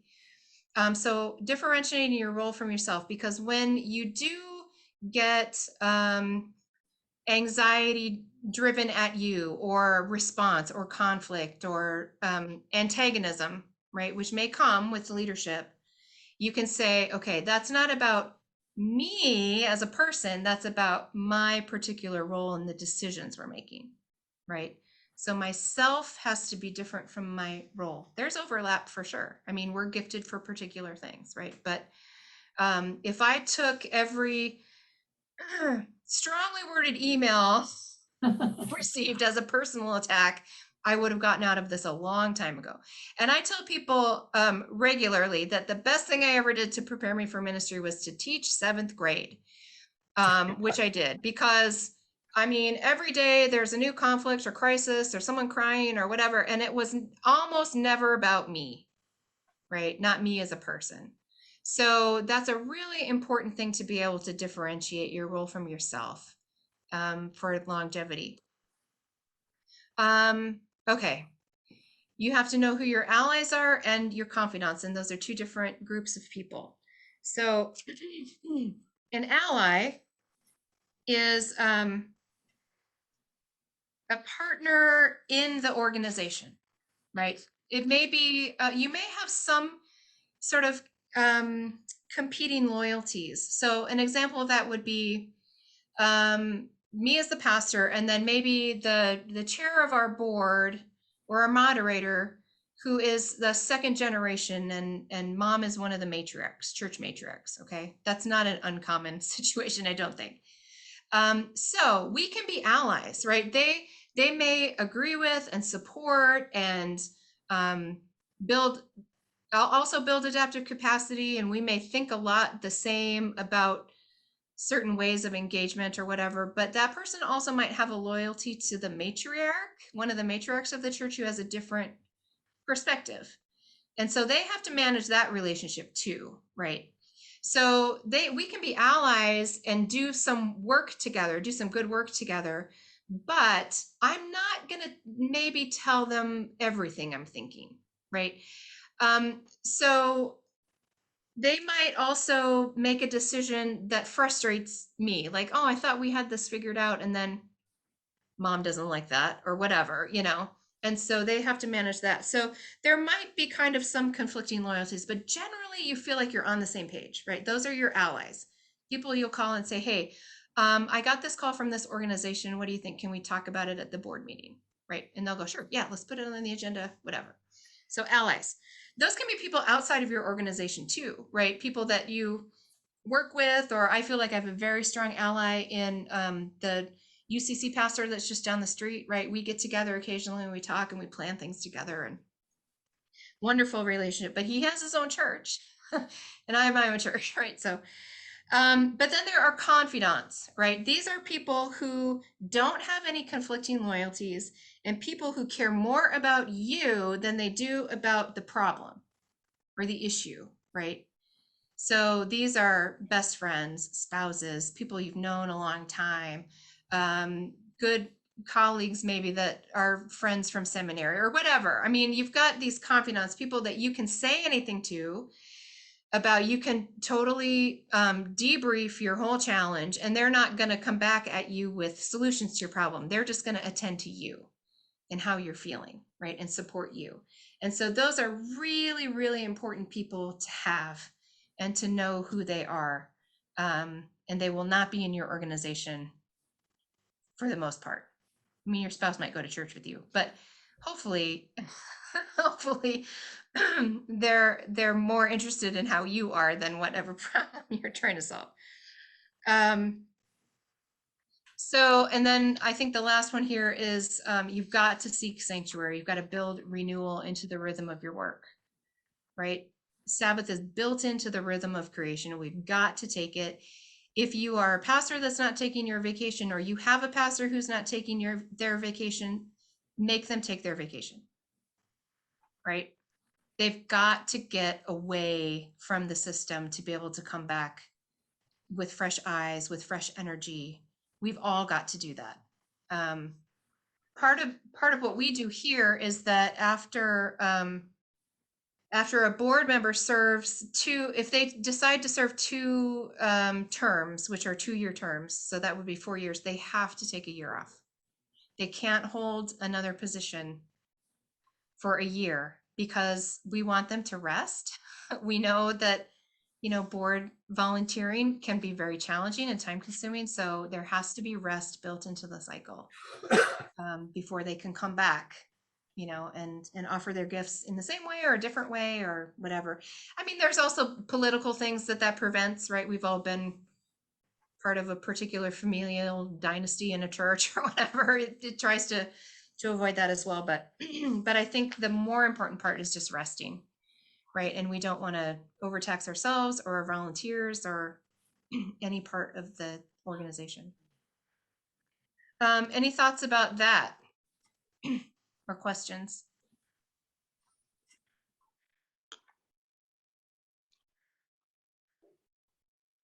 Yeah, Sharon. before I became a pastor, I was chair of a board at one point in New Mexico. And something came up where I'd been on a search committee and we'd gotten a pastor. And then there was something coming forward where there was confidential information that was agreed upon and everything in advance. And then you go to talk with the whole congregation, they're asking questions. And you feel like your hands are tied, and it was very awkward. I mean, sometimes that kind of thing can be a big problem in any church, I think. And that's probably an adaptive change that's important to see how much of that can be uncovered and opened up to the community, because it really was more an unwritten agreement that the pastor's wife, who was also ordained, you know, they did try to bring in that person, have her become an assistant soon thereafter, Yeah. and that's where the issue was. So I'm just saying, sometimes some of those things can just really be heavy and make it difficult. And it wasn't anything about somebody behaving badly or anything. It just, yeah, it was awkward. Yeah. So that can be quite a restriction, could make it more difficult for adaptive change. Right. And I think that might be something that needs to be addressed at the beginning of whatever that committee is, that's, you know, of setting some norms about what kinds of information are available to everybody. Because there are some things that, of course, you know, potentially could sway people or could become an issue that really shouldn't be an issue. And oh, yeah. Yeah. Yeah, Lanny. You're muted. The idea that we should have a lot of turnover in our leadership, at least 2 years and then one off rule, which is very, very challenging in our church at this point. And it's possible that we see it as very challenging because we're keeping ourselves small by accepting that we can't do anything else but keep recycling people quickly, if that makes sense. And I think we're at that place right now where we need to maybe rethink how we're doing things. Right. And I think that's one of those moments where you have an awareness that something's not working. You might not know why, what the cause of it is, but this isn't working the way it used to. And so that is an invitation into considering, is this an adaptive challenge for us, right? It's not something we can fix by doing the way we've always done it, right?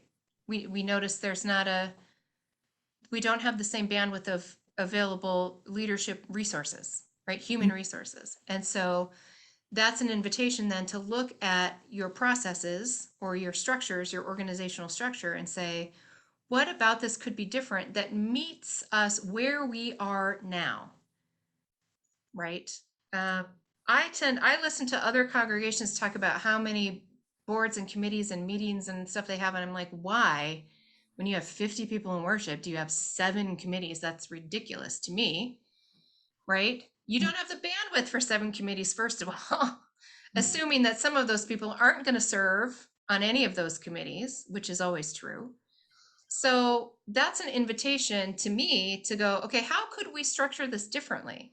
Be more agile, be more respectful of the actual human resources we have, and still be positively functioning, right? We have 2 and they meet monthly, right? So we still manage to get all the work done. We do a lot of it online and via email because we can. So and I didn't set that up. That's what I walked into, and I think it's fantastic.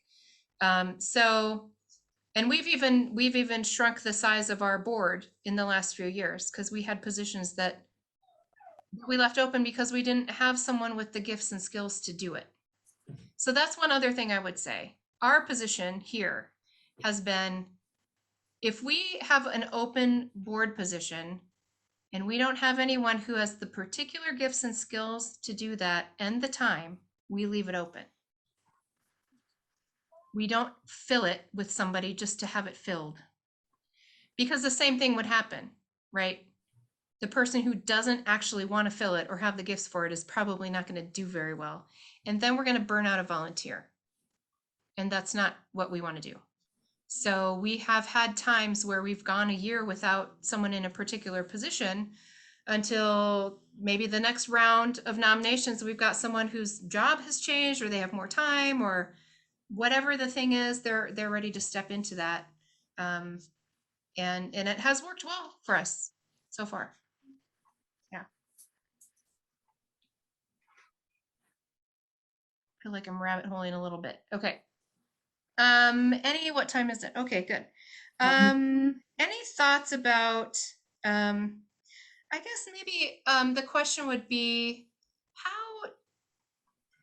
how do you think that you can, so thinking back to the beginning when you shared about an adaptive challenge that your congregation is trying to meet, something within your organization, or if you didn't share that kind of thing at the beginning, think about that just individually. What's an adaptive challenge that we're facing in the congregation, and what from what we've practiced today and heard about today, what could I do? Like, what would be a next step for me in maybe moving us a little farther or building some adaptive capacity in my own congregation? I want to give you just a minute to think about that.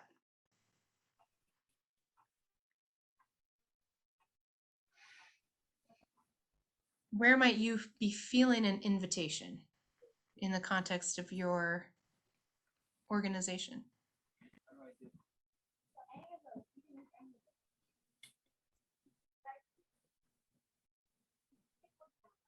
And is there something you would feel comfortable sharing? Any of your own reflection on that?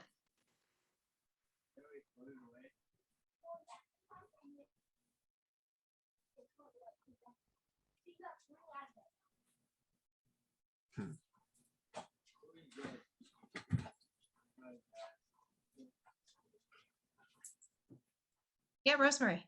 Yeah, I was just reflecting on what Lanny brought up, and I totally agree with him that we have a big problem in our congregation of people recycling and elders not getting breaks and things like that. And I'm currently the chair of the nominating committee. So I'm thinking in that role, I guess we need to really, the nominating committee has to struggle with what recommendations, we wouldn't make those decisions ourselves, but what recommendations we might make about our structure or how we might deal with that whole issue, because it's a big issue. Mm-hmm. And every year we struggle with it, and we ask people to serve that aren't wanting to serve again, and those of us that keep serving forever and ever. And so that's a big adaptive change. So I guess I'm just laying this on myself a little bit more in terms of in the role that I have right now, what can I do to have us really look at that honestly and just start thinking about it more. Yeah, that's great. And I think wondering is a great place to start. I mean, that's where I start with a lot of things. You know, looking at here's the data, right? I love data. I'm a total data nerd, but here's the data. It doesn't tell us everything, but it tells us something. Yeah. And then I wonder what that might be inviting us into. I wonder what it would look like if we structured like this. I wonder what it would look like if we adopted a different model of how we go about organizing and structuring ourselves, right? So when we went back and looked at a few years ago, we looked at all of the places, sort of charitable and missional places that we were engaged with. That was the question. I wonder if we pared down what we might be able to do in a bigger way for a smaller number of organizations, right? And I wonder which ones really are speaking to us where we are now with the people that we have now. And I think a lot of the challenge is, you know, we've kind of done some things for a long time and they've served us well. And like I said, with adaptive change, it's easy to deny it, right? It's like, well, that's not a priority right now. It's like, well, actually, right? With fewer volunteers, less money, right? Less resources, we do have to have this conversation. So Yeah, I think it's great. And if you weren't, if you didn't get those materials from Amy LaCroix, I think that's a really great place to start. Is kind of looking at how are we structured, and does that really reflect who we are? That's great. Anybody else feeling any kind of particular invitation, Sandy? Want to follow up on Rosemary's point because, from where I sit, I see this happening a lot in our congregations where it's almost like they suddenly realize they can't fill all the positions. And so what their first reaction is to double people up. And so one person has 5 jobs as opposed to asking the question, is this the right structure for us? Which should lead to a bigger question of what's going on here? Why is this not working anymore? Or what has changed that could help us adapt to a new reality? Yeah. Right. And I will say too, if you're as a leader, if you have an experimental mindset or sort of a laboratory mindset, that if you get into sort of a structured process or start going down a path and you realize this is not the right process for us, stop doing the process. So I feel a little sheepish saying this with Jennifer here because she was a consultant for our church with Journey of Discovery. But what I realized when I got here and trying to get up to speed with Journey of Discovery and what they had started during the interim process, and the more I read through and sat down with individuals and kind of tried to get a grasp on all that information, I thought, I don't know if this is the right process, first of all, but they're in it. How can we end this in a way that feels satisfying and harvest? This is the appreciative inquiry piece. Harvest the good that came out of it, but also recognizing it's okay to stop it. Right? Because it wasn't serving us. There were other issues at work. There was still grief around having to leave their old building, right? People were exhausted after going through the search press. Like it just felt like we just really needed to stop where it was, even though it wasn't technically finished. Right? So that kind of experimental laboratory mindset gives you the permission to say, this isn't serving us. Let's take with us what was great and good about it, and then let's just let it go.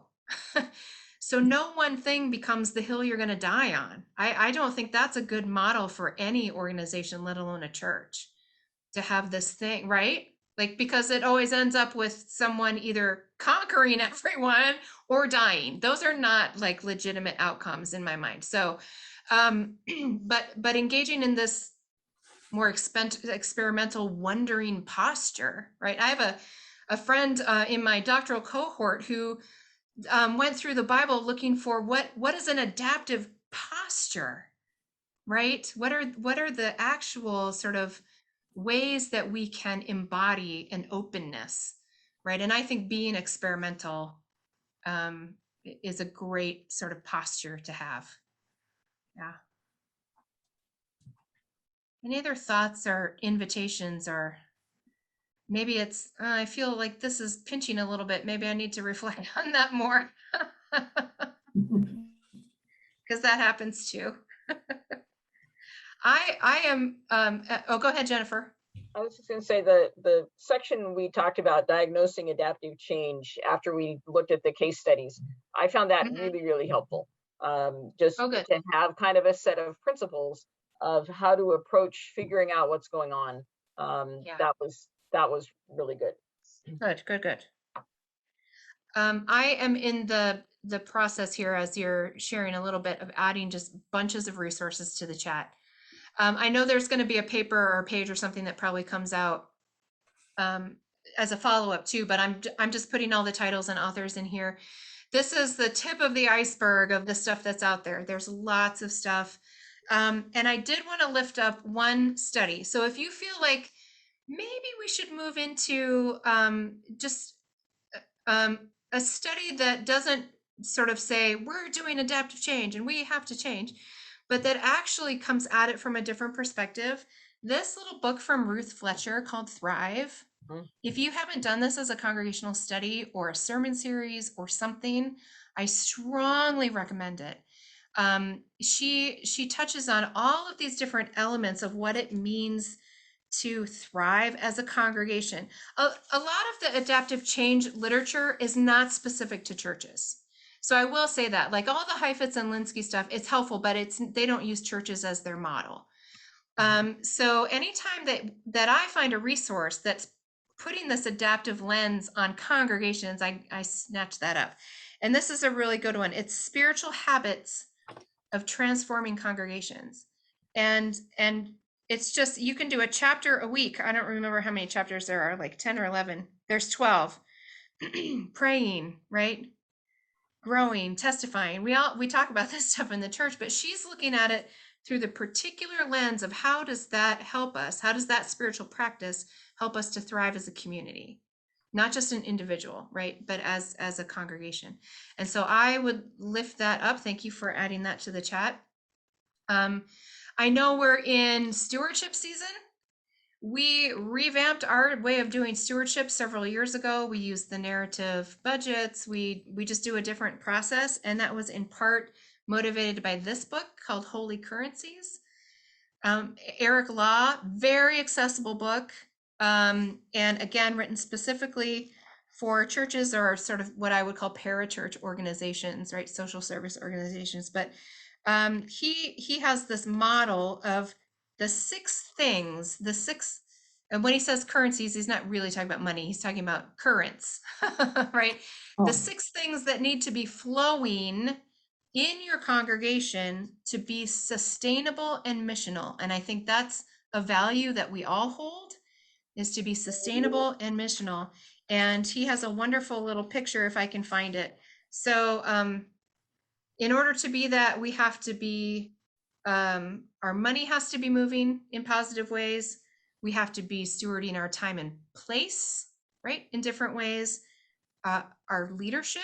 So not just the leadership in the congregation, but how could people in your congregation provide leadership in other ways outside the congregation? The currency of truth, truth telling, right? The currency of relationships. And this is one of the things that asset mapping has you do is, what relationships do you have outside of the organization that could be an asset to us? Oh, I know a lawyer, or I know the head of HopeLink, or I know this person on city council, or, like we can steward those relational resources too. So, so this really changed the way that we think about stewardship around here, not just fill out this card and tell us how much money you're going to give us. It's very different here now.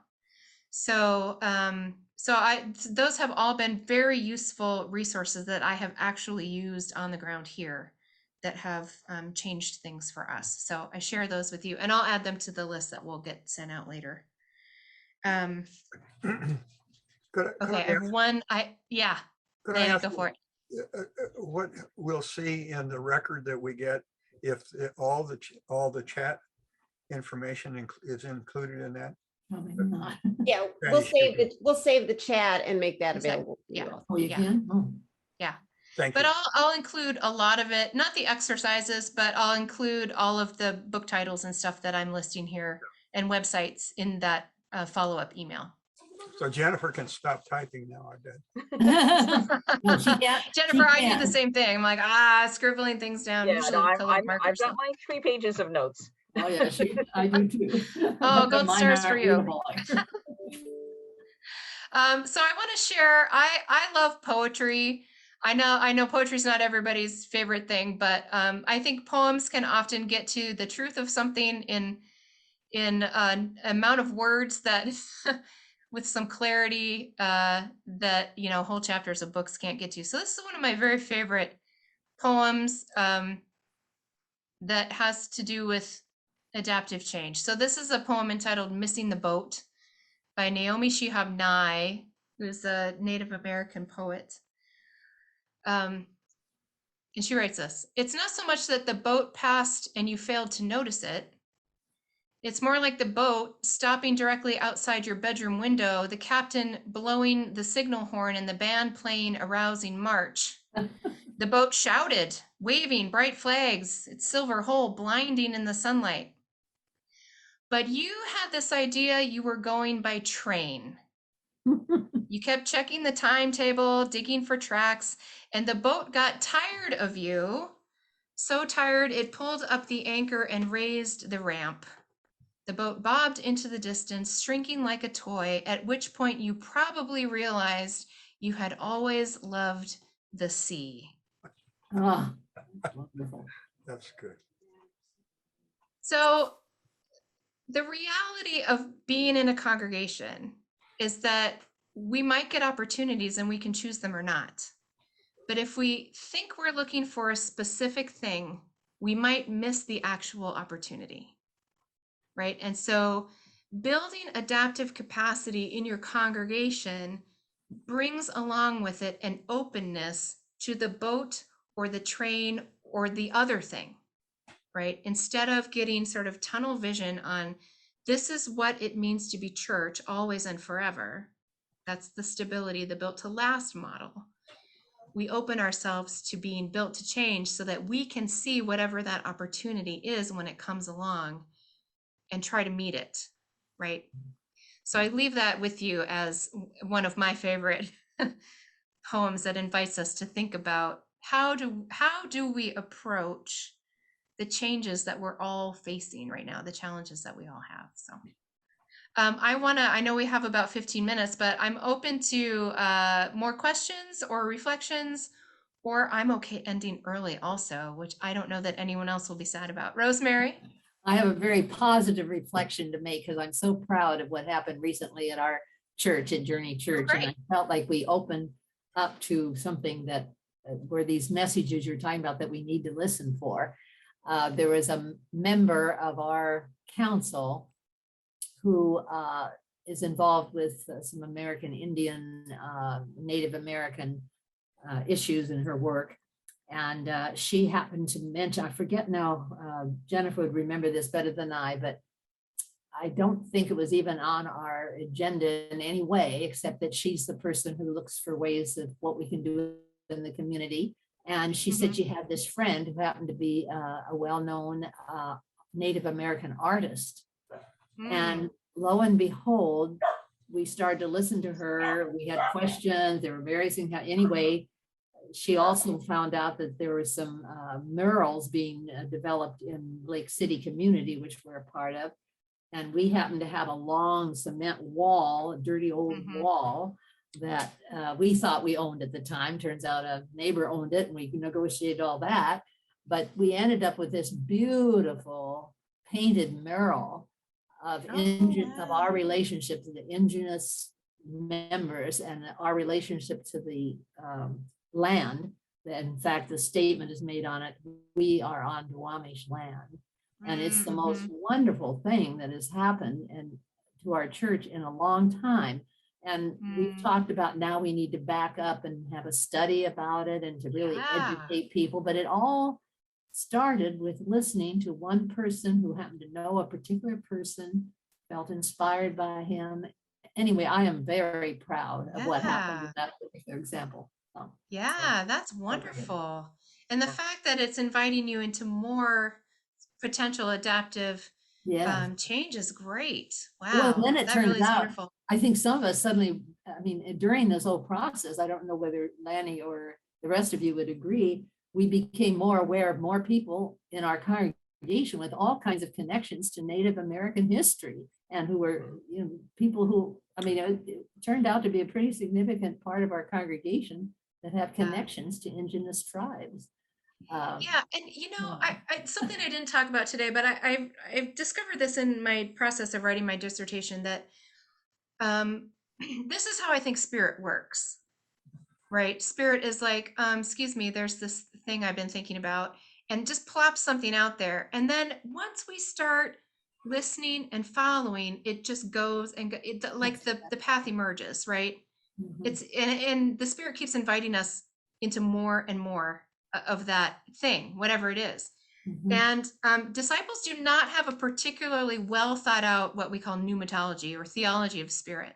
No. But I think this is one of those places where And I'm already contemplating my next summer preaching series is going to be about spirit, right? How do we understand spirit? How does spirit act? We talk about spirit binding us into community. What does that mean?